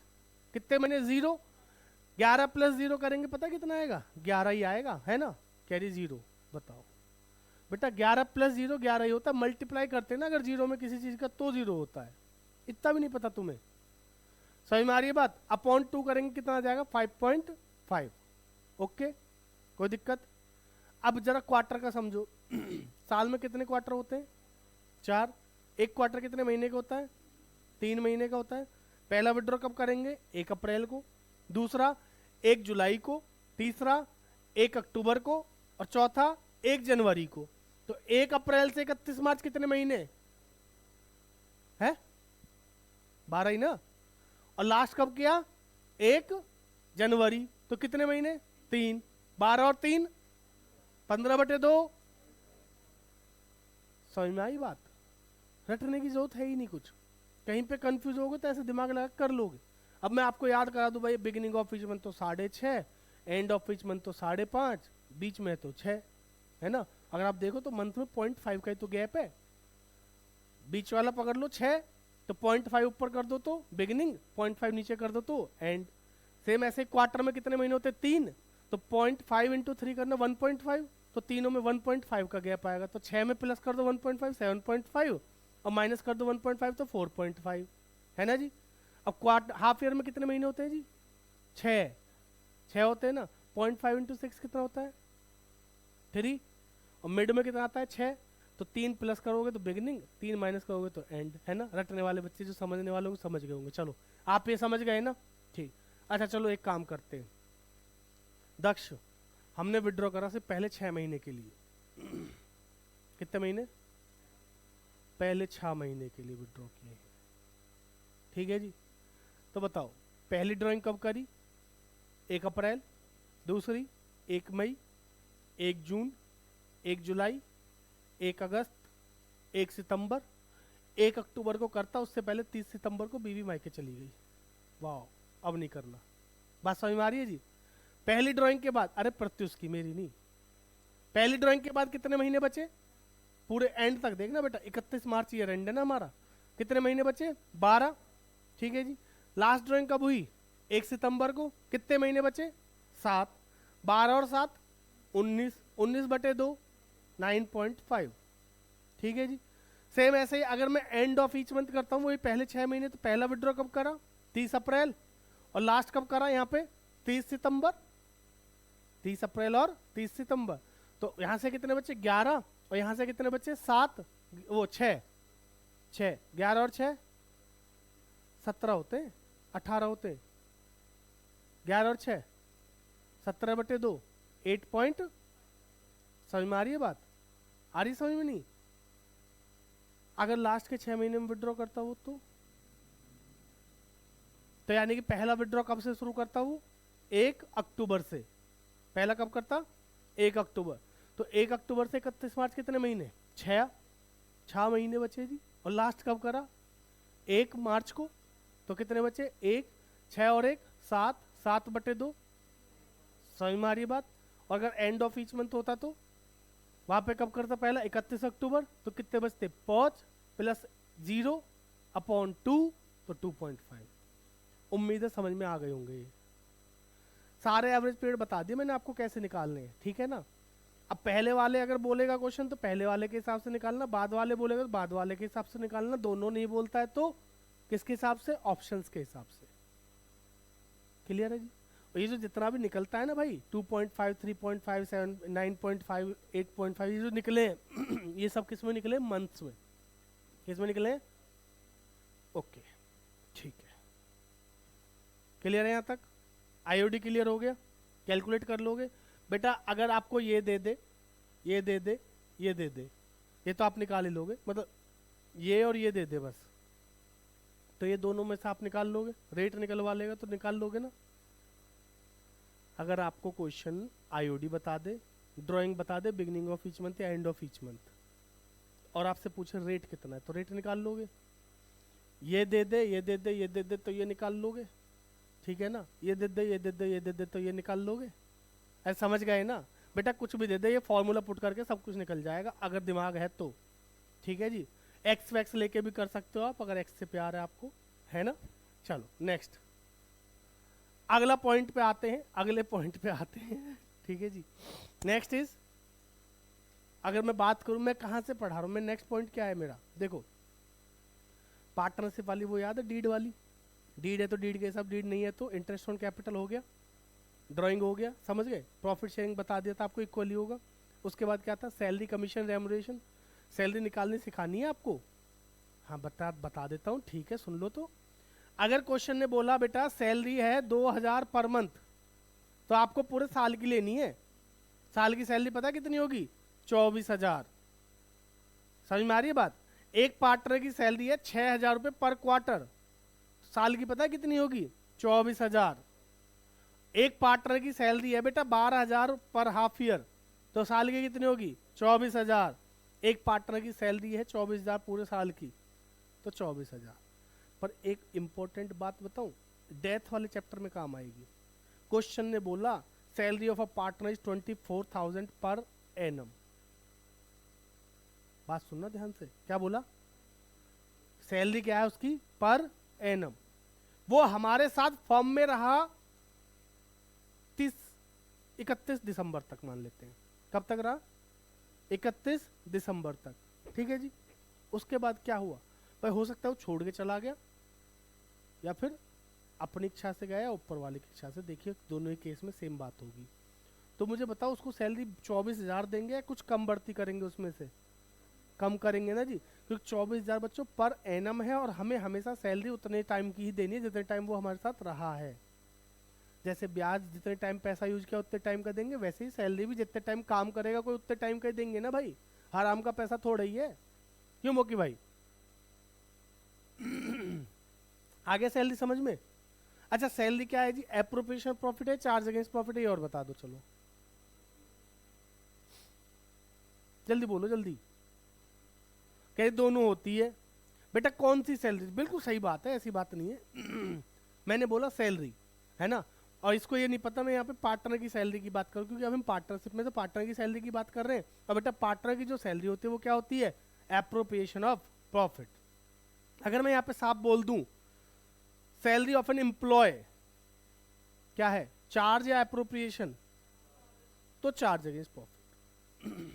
ठीक है जी, क्लियर। जनरल एंट्री और बता दूं, साथ के साथ पूछ लेता हूं, चलो बताओ बेटा। पहली एंट्री, एक को सैलरी देनी है 2000 पर मंथ की, एंट्री क्या होगी? ऑब्वियसली बात है, एक कोई रिश्तेदार थोड़ी है, हमारा पार्टनर ही है। अच्छा, और दूसरी बेटा आप सुनो, अगर जनरल एंट्री करने को क्वेश्चन बोल रहा है तो हमेशा दो एंट्री करना, नेट एंट्री मत करना कभी भी। पहली एंट्री क्या करेंगे, सैलरी खर्चा है तो डेबिट करेंगे, तो salary account debit to as capital account. बात समझ में आ रही है जी? हमें एक को देनी है ना, तो सैलरी को खर्चा है डेबिट करेंगे, और एक कौन है, पार्टनर जिसको हमें पैसा देना है, देने के लिए घर नहीं जाएंगे उसकी कैपिटल को क्या करेंगे, बढ़ा देंगे, तो टू एज कैपिटल। और दूसरी एंट्री क्या करेंगे, सैलरी को खत्म करने के लिए क्रेडिट, और डेबिट किसको कर देंगे, पी एंड एल एप्रोप्रिएशन को। पार्टनर को खत्म नहीं करेंगे, पार्टनर को खत्म करने का मतलब आपने पहली एंट्री को रिवर्स मार दी, यानी कि जीरो, खत्म, टाटा बाय बाय, वो नहीं करना है। समझ में आ रही है बात? पहली एंट्री सैलरी टू पार्टनर, और फिर सैलरी को खत्म करने के लिए क्रेडिट, और डेबिट किसको, पी एंड एल एप्रोप्रिएशन। ये तो 11th क्लास से सीखते आ रहे हो बचपन से, वहां भी तो यही करते थे। पहले एंट्री क्या करते थे, सैलरी टू कैश, फिर सैलरी को खत्म करने के लिए पी एंड एल में डालते थे, नहीं डालते थे? तो P and L two salary entry होती थी, नहीं होती थी? गुस्सा दिला देते हैं मुझे, पता नहीं है इनको मेरा गुस्सा कितना बेकार है। समझ में आया भाई? क्लियर हो गया सैलरी का पॉइंट? और बताऊं कमीशन, एक एक करके सारे पॉइंट बताऊंगा। बेटा कमीशन क्या होता है? एप्रोप्रिएशन ऑफ प्रॉफिट होता है। कमीशन निकालने का तरीका क्या है, ध्यान से सुनिएगा बेटा। कमीशन के लिए क्वेश्चन क्या बोलता है, कभी कभी बोलता है बिफोर चार्जिंग। क्या बोलता है? एक तो होता है बिफोर चार्जिंग और एक होता है आफ्टर चार्जिंग। सबको याद है? बिफोर चार्जिंग में क्या करते हैं हम? सबसे पहले क्या होगा हमारे पास? प्रॉफिट कमीशन से पहले का आएगा जी, before commission into rate upon 100। यही तो करते हैं इसमें। अगर क्वेश्चन ने बोला है कमीशन निकालना है प्रॉफिट का 10%, बिफोर चार्जिंग कुछ बोला है, सिंपल सा बोला है कि 10% ऑफ प्रॉफिट, तो सीधा सीधा निकाल देंगे भाई, प्रॉफिट है उसका 10% ले लिया, हो गया। कभी बोल देता है बिफोर चार्जिंग सच कमीशन, तो जो 10% बोला है जो बिफोर चार्जिंग है इसका मतलब ऑलमोस्ट सेम ही है। लेकिन कभी कभी बोलता है कि जो प्रॉफिट है उसमें से कमीशन को माइनस करो, पहले जो वैल्यू आएगी उसका 10% चाहिए। तो जिनको एक्स से प्यार है वो तो एक्स वाले तरीके से कर सकते हैं, मैथ वाले, है ना जी, कि इसको एक्स ले लेंगे, ये एक्स तो ये कितना हो गया 0.10x, तो ये कितना हो जाएगा, इसको निकाल लेंगे, अमाउंट दिया होगा यहाँ तो। बट जिनको एक्स से प्यार नहीं है वो ये वाला यूज कर लेना। तो दूसरा वाला बेटा अगर आफ्टर चार्जिंग बोल रहा है, कमीशन के बाद का जो आएगा उसका 10% बोल रहा है क्वेश्चन में, तो सिंपल सा एक फॉर्मूला बता रहा हूं, ये याद रखना बस। आएगा ये भाई, हमारे पास जो प्रॉफिट है वो बिफोर है आफ्टर है? बिफोर वाला ही तो है, आफ्टर वाला होता तो दिक्कत ही नहीं थी। मेरे पास प्रॉफिट बिफोर वाला है लेकिन निकालना किस पे? आफ्टर वाले पे। तो मुझे ये करना पड़ेगा बिफोर कमीशन इनटू क्या करेंगे जी, रेट अपॉन, बस सिंपल। बेटा ये दो तरीके याद रखना कमीशन के, है ना, इसका भी क्वेश्चन एग्जाम में आ जाता है। मैं कुछ छोड़ना नहीं चाहता, सारी बातें बता रहा हूं आपको, उम्मीद है आपको इतनी चीजें क्लियर हो गई होंगी। समझ में आ रहा है ना? यहाँ अच्छा पढ़ाता हूँ ना मैं, वहाँ नहीं पढ़ाता था? फिर तुमने ये क्यों बोला? हाँ पहले बोलना चाहिए था ना, वहां भी अच्छा पढ़ाते हो। चलो माफ किया। क्लियर है? अरे रोने लगी देखो। कल पता है एक लड़की रोई थी हमारे यहाँ पे, है ना, पता है कौन थी वो? पहचानो कौन होगी वो, ये 3-4 में से इनमें से पहचानो कौन होगी? वो नहीं थी। जल्दी सोचो, देखो नताले तुम्हारे लिए कितना बड़ा क्विज कंपटीशन है। अरे अंदाजा लगाओ इन तीनों में से कौन हो सकती है। हाँ जी शुरू करें आगे? अरे फिर से नहीं रोना बेटा यहाँ तक क्लियर है? समझ में आ गई बात? अगला पॉइंट क्या था जी? देखो हमने सारे कर लिए, फिर से गिनवाऊं? टाइम वेस्ट क्यों करना, आओ लास्ट बचा इंटरेस्ट ऑन लोन।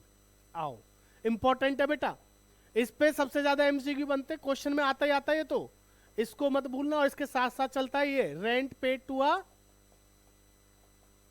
पार्टनर। चलो जी इंटरेस्ट ऑन लोन जल्दी बताओ। डीड है तो डीड के हिसाब से, डीड नहीं है तो डीड है तो डीड के हिसाब से, डीड है तो एज पर डीड, डीड नहीं है तो बोलो कैसे करेंगे?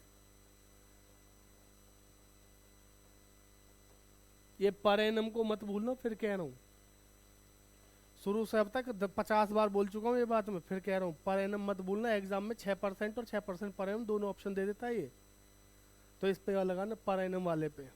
ठीक है भाई साहब, समझ में आ रही है बात?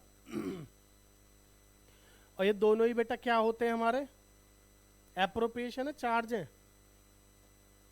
ये होते हैं चार्ज अगेंस्ट प्रॉफिट। तो इसकी कैलकुलेशन तो कोई ज्यादा मुश्किल है नहीं, जितने टाइम पैसे यूज किए उतने टाइम, कुछ नहीं बोला तो 6 महीने का, है ना, जितने टाइम पैसे को यूज किया है, लोन जब लिया तब से लेके 31 मार्च तक का लगा देंगे, अगर टाइम बताया है तो, नहीं बताया है तो 6 महीने का लगा देंगे। रेट दिया है तो जो डीड में रेट है उसके हिसाब से, नहीं दिया है तो 6% पर एनम के हिसाब से। इतनी ही बातें हैं जी।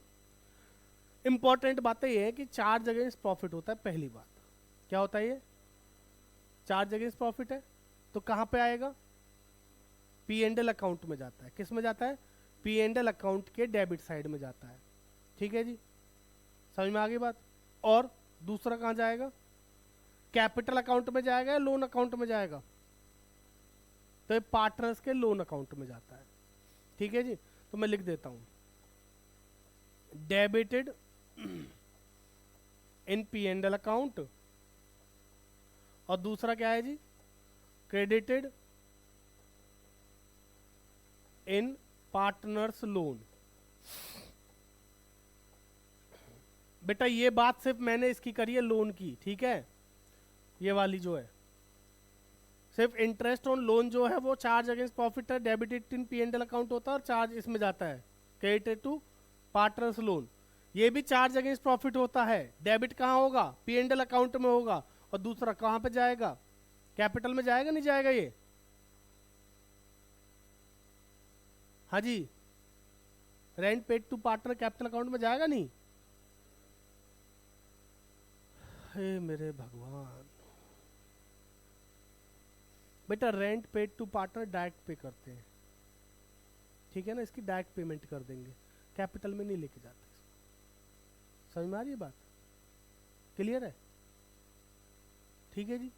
पर अगर डीड में बोला, पार्टनर ने बोल रखा है, क्वेश्चन कह रहा है कि पार्टनर कैपिटल में ही ट्रांसफर कर देना, तो कर देना, वरना इसकी डायरेक्ट पेमेंट होती है। ठीक है जी, समझ में आ गई बात? क्लियर है भाई साहब? भाई मेरे को ये दुकान है, जो दुकान के मालिक को हर महीने रेंट देना पड़ेगा ना। अब वो अगर मेरा पार्टनर है तो क्या मैं उसको हर महीने रेंट का पैसा नहीं दूंगा? क्या देना पड़ेगा, वो तो डायरेक्ट पे होगा। But P and L account में जाता है, उसमें नहीं जाएगा। ठीक है, याद रखिएगा। चलो बेटा इनकी जनरल एंट्री और समझ लेते हैं फटाफट। पहली एंट्री बताओ, पहली एंट्री बताओ जल्दी। इसकी पहली एंट्री इंटरेस्ट ऑन लोन की। इंटरेस्ट ऑन लोन क्या है मेरे लिए? खर्चा। खर्चा है तो क्या करेंगे? डेबिट। एंट्री बोलो जल्दी, आवाज आनी चाहिए सबकी। कोई ऐसे थक गए हो क्या? Interest on loan account debit to partners loan account. अभी लिखा है, उसके बाद कैपिटल बोला जा रहा है। समझ में आई बात? पहला interest on loan account debit to partners loan, और दूसरी एंट्री इंटरेस्ट ऑन लोन को खत्म करने के लिए क्या करेंगे? क्रेडिट। और डेबिट किसको करेंगे? P and L account. तो P and L account debit to interest on loan. Clear है जी? बेटा याद रखना है ना। रतालिया समझ लो बेटा? हाँ, रो मत, कोई बात नहीं। एक तो ये बच्चे ने थोड़ा सा डांट दो। आजकल के बच्चों को पता नहीं, जैन जी वाले जो बच्चे हैं, इनको इतना सा डांट दो, ऐसे आंसू ऐसे टपकने लगेंगे इनके, बस पूछो मत। लेकिन कुछ बहुत ही वाले वो है, क्या कहते हैं उनको, बेहा। कितना ही कुछ बोल लो, फर्क ही नहीं पड़ता। हाँ ठीक है, बोलते रहो। उल्टा नंबरों के लिए ऐसे चिल्लाते जिसकी कोई हद नहीं। तुम्हें अगर वीडियो देखनी, कमेंट कर दो, सर वीडियो दिखा दो, मैं पक्का दिखाऊंगा। हाँ 100 कमेंट देख लो। प्रत्युष ने बोल दिया 100 कमेंट पर वीडियो दिखा दूंगा सबको। ठीक है जी, स्कूल का नाम भी बता दूंगा। और बताओ क्लियर है यहां तक? समझ में आ गया सबको? कोई दिक्कत? चलिए बेटा रेंट वाली एंट्री और बता दो। तो इतना जब इतना कर ही दियो तो मतलब रेंट वाली भी बताई दो। हाँ जी बोलो जल्दी। Very good. रेंट खर्चा है, डेबिट करेंगे टू कैश या बैंक, और दूसरी एंट्री क्या करेंगे? उसको खत्म कर। नॉर्मल एंट्री बेटा रेंट की तो जैसे पहले 11th में करते थे वही है। Rent account debit to cash या बैंक, और दूसरी क्या कर देंगे? P and L account debit to rent account. ठीक है जी, क्लियर है? सारे कंसेप्ट आ गए समझ में? अब चले फटाफट, बस बचे हैं तो 3 टॉपिक हमारे, 4 कह लो। एप्रोप्रिएशन अकाउंट, कैपिटल अकाउंट, उसके बाद पास्ट एडजस्टमेंट और गारंटी। 4 ही बचे ना, पर ये सारे मेन टॉपिक थे, इनके बिना वो नहीं हो पाते। ठीक है जी, तो आओ फटाफट। P and L appropriation account, इसमें ज्यादा टाइम थोड़ी लगेगा। और बेटा पार्टनर्स कैपिटल,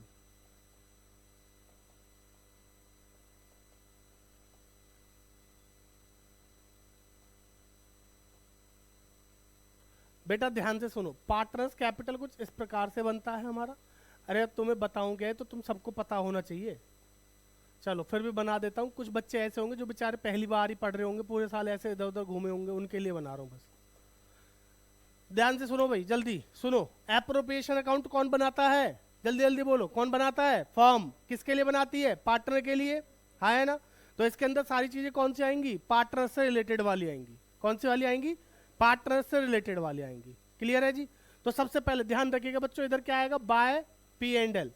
एंट्री बता दो साथ साथ, हाँ मैसेज बाद में बेटा, इधर एंट्री बोलो जल्दी। पहली एंट्री क्या होती है, ये प्रॉफिट को पी एंड एल अकाउंट से पी एंड एल एप्रोप्रिएशन में ट्रांसफर करने की पहली एंट्री होगी, P and L account debit to P and L appropriation account. ठीक है बेटा, पी एंड एल अकाउंट से पी एंड एल एप्रोप्रिएशन में यहां पे आएगा। अगर सारी चीजें पहले से माइनस कर रखी तो आउटर कॉलम में लिख देना, बट अगर रिम को माइनस नहीं किया है, रिम बोले तो RIM, रिम साबुन जो घर में यूज करते हो आप लोग, है ना। R4 जल्दी, रेंट पार्टनर वाला। ठीक है जी। I से interest on loan, interest on loan. M से मैनेजर्स कमीशन। अगर तीन चीजें यहाँ पे माइनस नहीं कर रखी तो इन तीनों को क्या करोगे, यहाँ से पहले माइनस कर देंगे। ठीक है जी, 4 बन गए गलती से। जो अमाउंट आएगा इसको बाहर ले आएंगे। समझ में आ गई इतनी बात? रटना नहीं है, समझ लो। हाँ जी, ये अकाउंट कौन बना रहा है, मैं। किसके लिए बना रहा हूं, तुम्हारे लिए। तो इसमें क्या आएगा, क्रेडिट साइड में मेरी इनकम और डेबिट में साइड में मेरे खर्चे। मेरे, मैं कौन, फर्म। आप कौन, पार्टनर। आपसे मुझे पैसा लेना है। आपसे कौन सा पैसा लूंगा मैं, सिर्फ एक, वो है इंटरेस्ट ऑन ड्राइंग, है ना बेटा। ड्राइंग मेरे लिए कोई इनकम नहीं है, या आपके लिए कोई खर्चा नहीं है, या मेरे लिए कोई खर्चा नहीं है, आपके लिए कोई इनकम नहीं है। ड्राइंग एक अलग चीज है। ड्राइंग इज लाइक कि आप अपने बैंक गए, ATM लगाया, पैसे लेके आ गए ना, वो आपके लिए इनकम है ना बैंक के लिए खर्चा है। बात समझो, समझ में आ रही है बात? खर्चा और इनकम क्या है, उसके ऊपर ब्याज लगना या आपको ब्याज मिलना, वो होते हैं। ठीक है जी, समझ में आ रही है बात? इधर तो बेटा ध्यान से समझो, मेरे लिए जो इनकम है वो कहाँ आएगी बेटा, हर हमेशा देखो पी एंड एल अकाउंट के डेबिट में क्या आए थे, खर्चे आए थे, क्रेडिट में क्या आई थी, इनकम। सेम इसमें भी वही आएगा, डेबिट में आएंगे खर्चे, क्रेडिट में आएंगी इनकम। ठीक है जी। तो इंटरेस्ट ऑन ड्राइंग जो आपसे मुझे लेना है, मेरे लिए इनकम है, कहाँ आएगा, क्रेडिट में। इसके अलावा बेटा अगर मुझे इस पैसे में से कुछ पैसा गुल्लक में डालने का है, कहाँ पर डालना है, तो क्या करना है, कम। और कम करने के लिए कहाँ लिखूंगा, डेबिट में। लॉस नहीं है बेटा, फिर भी कम करना है, इसलिए जनरल रिजर्व। इसके अलावा जितने भी खर्चे हैं, जैसे IOC, सैलरी, कमीशन, और कुछ बचा लो, 2 IOC, 2 salary, 2 commission, etcetera etcetera. ठीक है जी। बच गया तो लास्ट में क्या कर दूंगा, बांट देंगे। ठीक है ना, यहां पे जो आएगा उसको क्या कर देंगे, 2 पार्टनर्स कैपिटल में डिस्ट्रीब्यूट। ओके, समझ में आ गई बात? बेटा रटने वाले बच्चे रट लो कि भैया इधर ये चीजें आती हैं, इधर ये चीजें आती हैं, इनके अलावा कुछ नहीं आता है।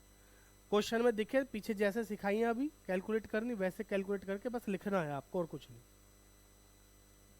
कह दो जनरल एंट्री बता दो, वैसे तो बता चुका हूँ सारी एंट्रीज, फिर से बता देता हूँ। IOD की एंट्री बता दो Natalia. Interest on drawing entry जल्दी, फर्म के हिसाब से एंट्री कर रहे हैं जी। एंट्री हमेशा किसके हिसाब से हो रही है, फर्म के हिसाब से। तो बताओ फर्म के लिए क्या है IOD, पीछे पीछे पीछे पीछे, फर्म के लिए क्या है IOD, इनकम है। इनकम है तो क्या करेंगे, क्रेडिट करेंगे ना। तो जल्दी एंट्री बोलो ना बेटा। IOD को पहले क्या करो, क्रेडिट। तो डेबिट किसको करेंगे, उस पर्टिकुलर पार्टनर को। एंट्री क्या हो गई, partners capital account debit to IOD। और दूसरी एंट्री क्या करोगे, IOD को खत्म करने के लिए डेबिट और to P and L appropriation. तो IOD account debit to P and L appropriation हो गई ना हमारी। आई बात समझ में जी? चलिए नेक्स्ट, IOC की एंट्री बताओ जल्दी। IOC क्या है मेरे लिए, खर्चा। मैं कौन हूं, फर्म। मेरे लिए क्या है, खर्चा। खर्चा है तो क्या करूंगा, डेबिट। तो एंट्री क्या होगी, IOC account debit to partners capital. और दूसरी एंट्री क्या होगी, उसको खत्म करने के लिए क्रेडिट और debit P and L appropriation. समझ में आ रही है बात? कर लोगे ना, सारी एंट्री जैसी होनी है। अच्छा जनरल रिजर्व में ट्रांसफर करने की एंट्री बता दो बस लास्ट। देखो अभी जनरल रिजर्व खत्म नहीं कर रहे बेटा, क्रिएट कर रहे हैं। क्रिएट कर रहे हैं तो जनरल रिजर्व का बैलेंस कैसा, क्रेडिट। तो उसको बढ़ाना है तो क्या करेंगे, क्रेडिट। बात समझो, मैं फिर बोल रहा हूँ बेटा, अभी खत्म नहीं कर रहे, क्रिएट कर रहे हैं। यहाँ बना रहे हैं, रिकॉन्स्टिट्यूशन ऑफ पार्टनरशिप में उसको खत्म करेंगे। अभी गुल्लक बन रही है, टूट नहीं रही बेटा, जब टूटेगी तब खत्म करना है ना। तो जनरल रिजर्व को क्या करेंगे, क्रेडिट, और डेबिट किसको करेंगे, पी एंड एल एप्रोप्रिएशन को। उम्मीद है आप लोग समझ गए होंगे, रटने की जरूरत है नहीं। वैसे रट रहे हो क्या, लिखेंगे फिर रटेंगे, है ना। समझ में आ गई इतनी बातें? क्लियर? चलो अब बात करते हैं कैपिटल की। बेटा देखो, जो जो मेरे लिए खर्चा है वो आपके लिए क्या है? इनकम। मेरा खर्चा आपकी इनकम, आपकी इनकम मेरा खर्चा। सेम ही तो बात बोल रहा हूं। मेरा खर्चा आपकी इनकम, ठीक है जी, आपका खर्चा मेरी इनकम। बात समझ में आ रही है? क्लियर? तो अगर मुझे आपको कोई चीज देनी है, देखिए कैपिटल अकाउंट भी कौन बनाता है मोक्ष, पता है कौन बना रहा है? फर्म। किसके लिए बना रही है? पार्टनर्स के लिए। भाई ये वाले अकाउंट मैं बनाऊंगा ना, क्यों बना रहा हूं? कि मुझे आपका हिसाब रखना है कि आपके मेरे पास कितने पैसे हैं, ठीक है? तो मैं इसमें क्या करूंगा? अच्छा, आपने जो पैसा मुझे दे रखा है, आप कौन? पार्टनर। मैं कौन? फर्म। आपने जो पैसा मुझे दे रखा है वो कैपिटल है ना जी, तो मेरे लिए एसेट है लायबिलिटी है? मेरे लिए तो लायबिलिटी है ना। आपका जब मन करेगा आप आके आओगे फर्म, मैं कि हाँ ला पैसे दे, मैं कर लो मालिक लो, यही तो करूंगा। मैं कौन हूं? फर्म। आप कौन है? पार्टनर। तो आपका पैसा मेरे पास जो वो मेरे लिए क्या है? लायबिलिटी। तो जब जब आप मुझे पैसा दोगे तो मुझे क्या करना पड़ेगा? क्रेडिट। लायबिलिटी बढ़ती है तो क्रेडिट करते हैं ना जी, और घटेगी तो क्या करूंगा? डेबिट। तो जब जब आप मुझे पैसा दोगे तो मैं क्रेडिट करूंगा, लेकिन जब जब आप मेरे से पैसा लोगे तो मैं क्या करूंगा? डेबिट। बेटा बैंक भी यही करता है ना? Partners capital account is like अ, हमारा अकाउंट जो बैंक बनाता है उसकी तरह है, बस ऐसे समझ लो। जिस दिन आपके दिमाग में ये चीज बैठ गई उस दिन कैपिटल अकाउंट में कभी गलती नहीं करोगे, है ना? और नींद नहीं आएगी आपको, पहली बात तो। समझ में आ रही है बात? बेटा बैंक में जब हम पैसा जमा करते हैं तो बैंक क्या करता है? हमारा अकाउंट क्रेडिट करता है, क्रेडिट करता है ना। लेकिन जब हम बैंक से पैसा निकालते हैं तो बैंक हमारा अकाउंट क्या करता है? डेबिट करता है। बैंक को हमें इंटरेस्ट देना होता है तो बैंक क्या करता है? हमारा अकाउंट क्रेडिट करता है। कोई चार्जेस काटता है तो क्या करता है? हमारा अकाउंट डेबिट करता है। तो सेम भैया वो भी मैं भी ऐसे ही करूंगा। सबसे पहले लिखूंगा यहाँ पे क्या? कि भैया तुम्हारा बैलेंस बीडी। क्या लिखूंगा? बैलेंस बीडी, जो भी है वही। अब मुझे आपको इस पे क्या देना है? ब्याज देना है, तो कैपिटल आपकी क्या करूंगा? बढ़ाऊंगा। तो यहीं पे लिखूंगा आईओसी। समझ में आ रही है बात? सैलरी देनी है, बढ़ाना है, घटाना है? अगर मुझे पार्टनर को सैलरी देनी तो कैपिटल बढ़ेगी ना जी, तो सैलरी यहीं लिखूंगा, कमीशन यहीं लिखूंगा। आपने इसमें से कुछ पैसा निकाल लिया, आपको जरूरत थी पैसे की, आपको जरूरत थी, आपने निकाल लिया, आपका पैसा, आप कुछ भी कर सकते हो। तो कहाँ आएगा? डेबिट में, टू ड्राइंग के नाम से। अब ये जो ड्राइंग पे, इस पे मैं क्या लूंगा आपसे? ब्याज लूंगा। ब्याज लूंगा तो क्या करेंगे? To IOD. आप देने तो आओगे नहीं ना जी, तो मैं आपकी कैपिटल में से क्या कर दूंगा? कम। ठीक है जी। प्रॉफिट हुआ तो आपको दूंगा इधर पी एंड एल एप्रोप्रिएशन के नाम से। समझ में आ रही है बात? और लास्ट में आपको बताऊंगा भाई साहब आपका पहले ये था, ये अकाउंट बनाने का पर्पस समझ में आ गया ना आपको, तो क्लियर हो जाएगा। मैं ये बना रहा हूँ कि कल को आप मेरे से आके पूछो भाई साहब मेरा कितना पैसा है, मैं आपको कहूंगा भाई साहब देखो आपका पहले इतना था, इतने का हमने आपको आईओसी दिया, सैलरी आपकी, ये कमीशन आपका, ये आपका प्रॉफिट। इतना आप लेके गए थे जब आपकी बीवी मायके जा रही थी, और ये आईओडी आपने किया था, उस पर ब्याज भी तो लगेगा। समझ में आ रही है बात? कह रहे मेरी बीवी कब गई थी? मैं बीवी गई नहीं थी, आप वैलेंटाइन डे मनाने गए थे, भूल गए क्या? समझ में आ रही है बात? तो टोटल करो, इसको माइनस करो, जो आएगा वो क्या आएगा? Balance CD. हाँ आपका इतना पैसा बना बचा है, क्या करेगा वो? लेके जाएगा क्या इसको? लेके जाएगा क्या इसको, बचे हुए को? अगले साल जाएगा वो। काम कर रहे हैं ना जी कंटिन्यू, या बंद कर रहे हो? तो डिजोल्यूशन में लेके चला जाएगा जब बंद करेंगे, तो इतना ही तो फर्क है। बेटा ये अकाउंट हर जगह देखने को मिलेगा, यहां से लेके डिजोल्यूशन तक देखने को मिलेगा, और सब में सेम बनता है। यस बाबू, समझ रहे हो ना? अब फिर भी आपके नंबर कितने आ रहे हैं? बोल दू बोल दू बोल दू कितने थे इसके? 26, 27, 25.5 थे। शर्म ना आ रही 27 बोलने में तुझे? तो पापा गए अब? अभी है यहीं पे? यार बोल देता मैं, रिकॉर्डिंग ना कर रहा है, तुझे पता नहीं? तो तूने ये बात पहले क्यों ना बताई, इतनी देर से वेट करा रहा है? हाँ, तो तूने क्या बोल के आया बाहर जाके? तो रिकॉर्डिंग तो अब भी चल रही है। ठीक है 5 मिनट में आ रहा हूँ भाई, ब्रेक तुम्हारा 5 मिनट का, ठीक है जी। तो हमारा ना अभी हमने जो बात करी थी किसकी करी? एप्रोप्रिएशन की करी। अब चलते हैं फटाफट अगले टॉपिक पे जिसका नाम है पास्ट एडजस्टमेंट।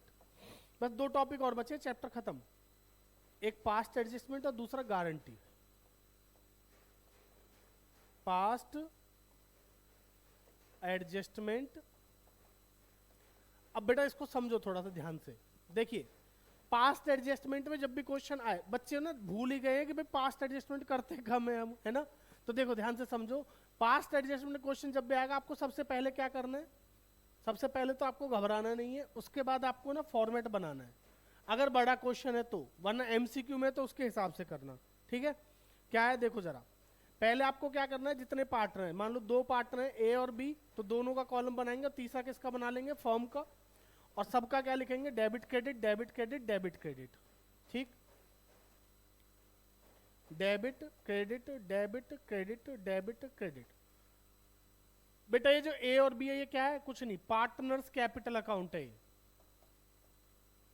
और ये क्या है, पी एंड एल एप्रोप्रिएशन है ये, बस इसको समझ लो। अब कोई भी चीज ध्यान से सुनना, कोई भी चीज अगर मुझे पार्टनर को देनी है तो यहाँ पे आएगी क्रेडिट में, लेनी है तो पार्टनर की किस में आएगी, डेबिट में। अभी थोड़ी देर पहले तो बताया मैंने आपको, जब जब कैपिटल बढ़ती है तो क्या करते हैं, क्रेडिट, और घटती है तो क्या करते हैं, डेबिट, ठीक है।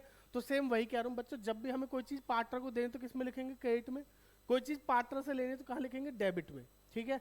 अगर इनके क्रेडिट में जा रहा है तो फॉर्म के यानी कि एप्रोप्रिएशन की किस में जाएगा, अपोजिट में, यहाँ क्रेडिट में तो यहाँ डेबिट में, यहाँ डेबिट में तो यहाँ क्रेडिट में, ठीक। लास्ट में इसका टोटल करेंगे, टोटल करके सपोज इसका जो इसका टोटल है बैलेंस आया आपका यहाँ डेबिट में आया तो क्रेडिट में डिस्ट्रीब्यूट, क्रेडिट में आया तो डेबिट में डिस्ट्रीब्यूट, ठीक। एक एग्जांपल के लिए समझो मेरी बात को, मैं कैसे बताता हूँ तुम्हें एग्जांपल। सपोज ए और बी 2 पार्टनर हैं, दोनों की कैपिटल आपको गिवन है, ठीक है जी, और कैपिटल कितनी दे रखी है, ए की है 3 लाख, बी की है 2 लाख। लो एग्जांपल लिख देता हूं, ए की कैपिटल 3 लाख, बी की कितनी है बच्चों, 2 लाख, ठीक है। आईओसी देना था कितना, 10% पर एनम। आईओडी है इनका, एक का 6000 और एक का 4000। प्रॉफिट है इनका सपोज 1 लाख का। बच्चों रेशियो 3:2 था, और प्रॉफिट को क्या कर दिया, रॉन्गली डिस्ट्रीब्यूट कर दिया, लिखा हुआ है कैसे, इक्वली, प्रॉफिट को इक्वली डिस्ट्रीब्यूट कर दिया। इसमें गलती क्या हुई कि हमें इंटरेस्ट देना था, नहीं दिया, इंटरेस्ट ऑन ड्राइंग चार्ज करना था, नहीं किया, प्रॉफिट को बांटना चाहिए था किसमें, 3-2 में, लेकिन हमने कैसे बांट दिया, इक्वली। मेरी बात ध्यान से सुनना, प्रॉफिट को सिर्फ तब छेड़ेंगे अगर क्वेश्चन में आपको प्रॉफिट दे रखा, हमेशा नहीं करना। प्रॉफिट को सिर्फ कब करना है, जब हमें क्वेश्चन ने क्या बोला कि प्रॉफिट को हमने कैसे डिस्ट्रीब्यूट करा, रॉन्गली, यानी कि गलती से गलत डिस्ट्रीब्यूट कर दिया।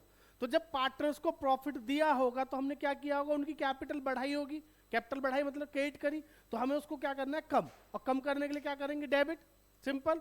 तो इसको शुरू करने के लिए सबसे पहले आप समझो बेटा, पार्टनर्स को जो 1 लाख रुपए दिए उसको वापस लो, वापस लेने के लिए क्या करेंगे, profit wrongly credited now debited लिख के पूरा 1 लाख को वापस ले लो, जब दिया था तो क्रेडिट किया था, वापस लेंगे डेबिट, तो यहाँ 50 और इसमें भी 50, ठीक। तो फर्म के क्रेडिट में आएगा 1 लाख, भाई इनमें डेबिट होगा तो फर्म में क्या होगा, क्रेडिट होगा, ठीक है जी। एक तो ये वाली चीज हमने सही कर दी। दूसरा देखो बच्चों, सर आईओसी देना था 10% पर एनम, नहीं दिया तो दे दो, लो आईओसी। बेटा 3 लाख का 10% 30,000 देना है तो क्या करूंगा, इसको क्रेडिट। कोई भी चीज पार्टनर को देनी है तो क्रेडिट करेंगे, बी को भी देनी है 20,000 तो क्रेडिट, लेकिन दे कौन रहा है, यानी कि मैंने भी बताया मैं कौन हूं, फर्म, तो मुझे देना है तो मैं क्या करूंगा, फर्म में डेबिट, तो 30 और 20 कितना हो गया, 50,000। क्लियर यहां तक। सर आईओडी लेना था, मुझे आपसे आईओडी लेना था, लिया नहीं है तो ले लो जी, ठीक है ले लेते हैं, लो आईओडी। बेटा लेने के लिए क्या करूंगा, डेबिट, तो यहाँ 6,000, यहाँ 4,000, तो फॉर्म में कितना आएगा, क्रेडिट में 10,000। सारे पॉइंट हो गए, सारे पॉइंट हो गए, और कुछ नहीं है ना, बस खत्म। तो अब देखो सबसे पहले क्या करेंगे हम, इसको बैलेंस करो बेटा, 1,10,000, तो यहां भी कितना आएगा, 1,10,000 माइनस कितना, 50, 1,10 में से 50 गए तो कितना है बच्चों, 1,10 सर माइनस कर दो 50 तो आएगा 60, ठीक है। ये 60,000 जो बैलेंस है बेटा, नॉर्मल बैलेंसिंग करिए, 60,000 का जो बैलेंस है कहाँ पे, डेबिट में, तो इनमें किस में जाएगा, क्रेडिट में, ठीक। लो पी एंड एल डिस्ट्रीब्यूट कर दो, बस खत्म कर दो जल्दी।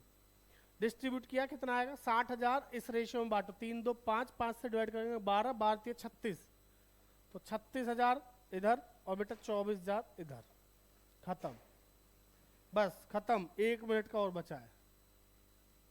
अब एक चीज देखो बच्चों, फाइनल चीज है, इस पर जरूर ध्यान देना। देखो इसका टोटल कितना है 56, ठीक है जी। इसका देखना 30 और 30 60 और 6 66,000।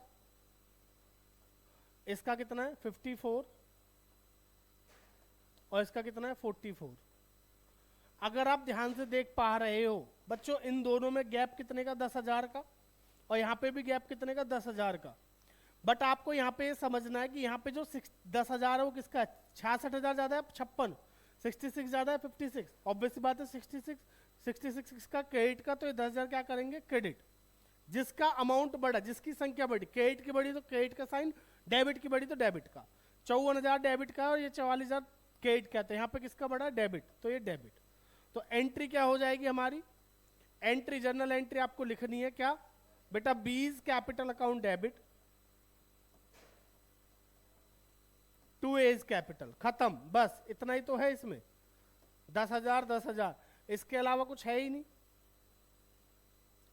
सर क्या हमेशा ये वाला फॉर्मेट बनाएंगे, नहीं।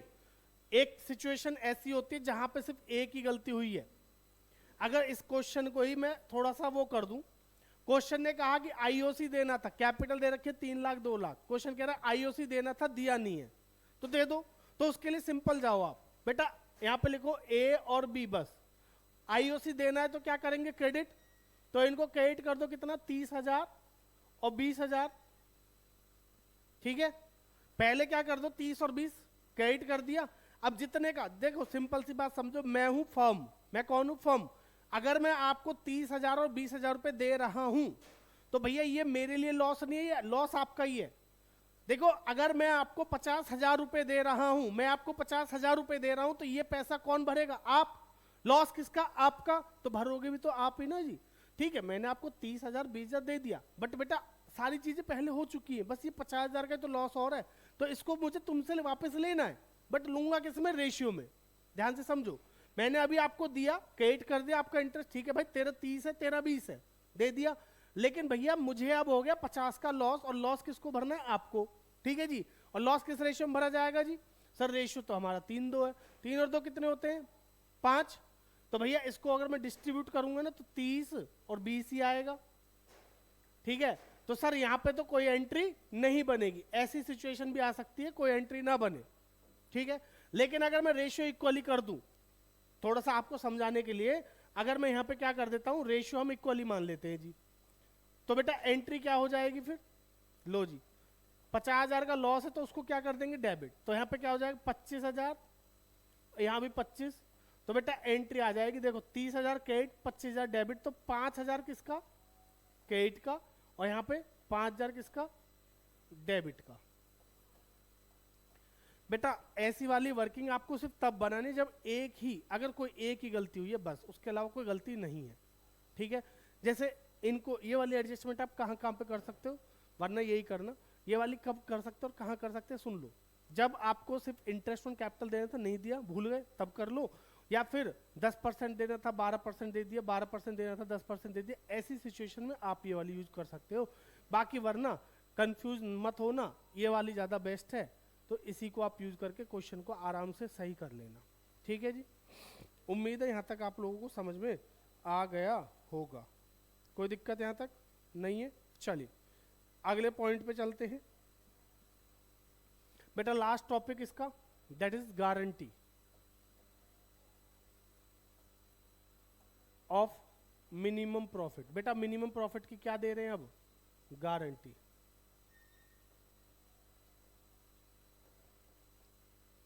गारंटी 3 प्रकार की होती है, कौन कौन सी, गिवन बाय पार्टनर, ठीक है, लिख देता हूं,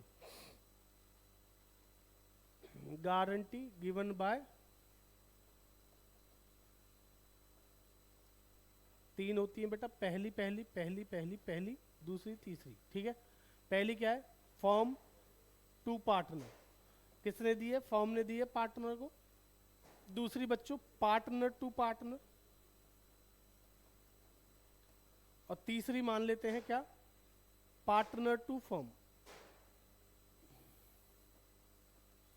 फटाफट समझिएगा, जल्दी 2 मिनट में खत्म करता हूँ।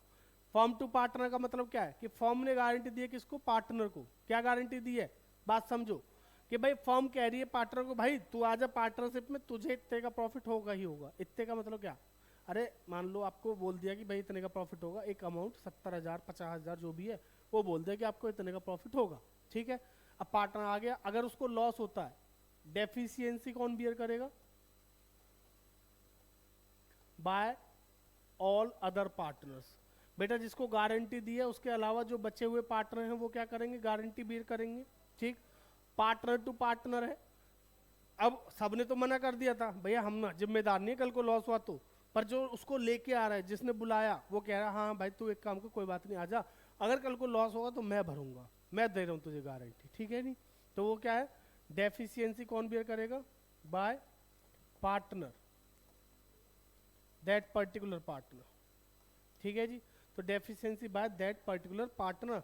बेटा यहाँ पे जो पार्टनर ने गारंटी दी है वो फॉर्म को पैसा देगा, ठीक है।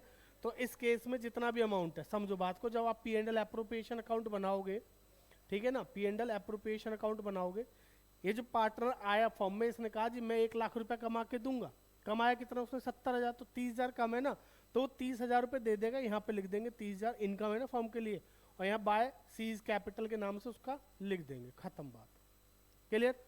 अब जरा बात को समझो, मैं दोनों समझाता हूँ आपको।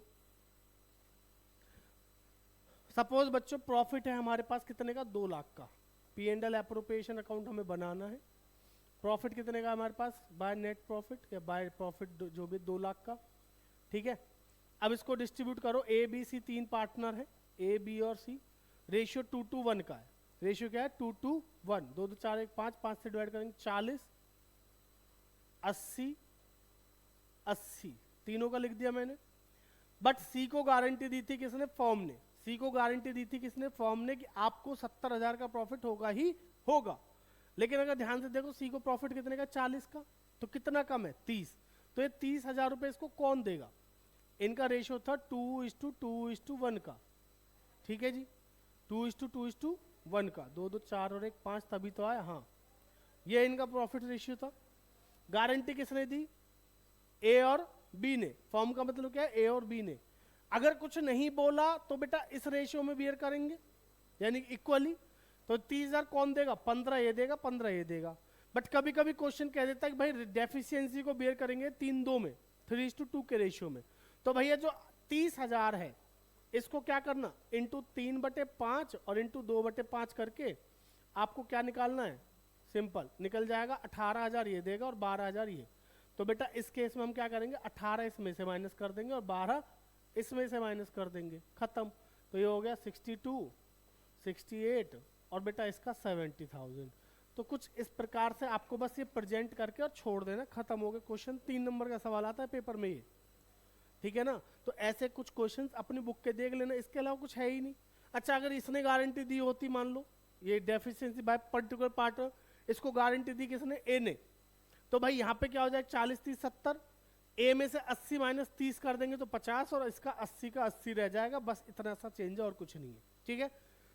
अगर ये वाला है जी तो इसका 30,000 और इधर बढ़ जाएगा, उसके बाद डिस्ट्रीब्यूट करेंगे, फिर किसी का अमाउंट कम पड़ रहा है तो फिर उसको एज इट इज सेम जैसा भी किया वैसे ही।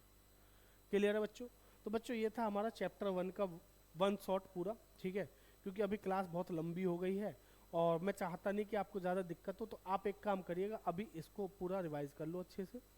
अगली क्लास में मैं आपको कराऊंगा रिकॉन्स्टिट्यूशन ऑफ पार्टनरशिप, जिसमें हम चेंज इन पैसा, एडमिशन, रिटायरमेंट तीनों एक साथ करेंगे, ठीक है। डेथ को अलग से करा दूंगा और डिजोल्यूशन को अलग से करा दूंगा, ठीक है। तो अगली वीडियो जो आपको मिलेगी उसमें change in PSR, admission, retirement तीनों एक साथ मिलेंगे, ठीक। तो चलो आज के लिए इतना ही रखते हैं, बाकी करेंगे अगली क्लास में। तब तक के लिए धन्यवाद बच्चों। वीडियो अच्छी लगी तो लाइक शेयर सब्सक्राइब करना ना भूलें, ठीक है। चैनल को थोड़ा सा सब्सक्राइब और लाइक शेयर कर दो, दोस्तों के साथ भेज दो, क्योंकि अभी ना ये जो 3 से 4 दिन में लगातार मैं सारी वीडियो डाल दूंगा, और 4-5 दिन में जो 1 शॉट वगैरह ये डाल रहा हूँ ना आपके लिए, इसमें पूरा सिलेबस कवर करा दूंगा ऐसे ही डिटेल में। समझ में आ रही है बात, अच्छा लग रहा होगा आपको।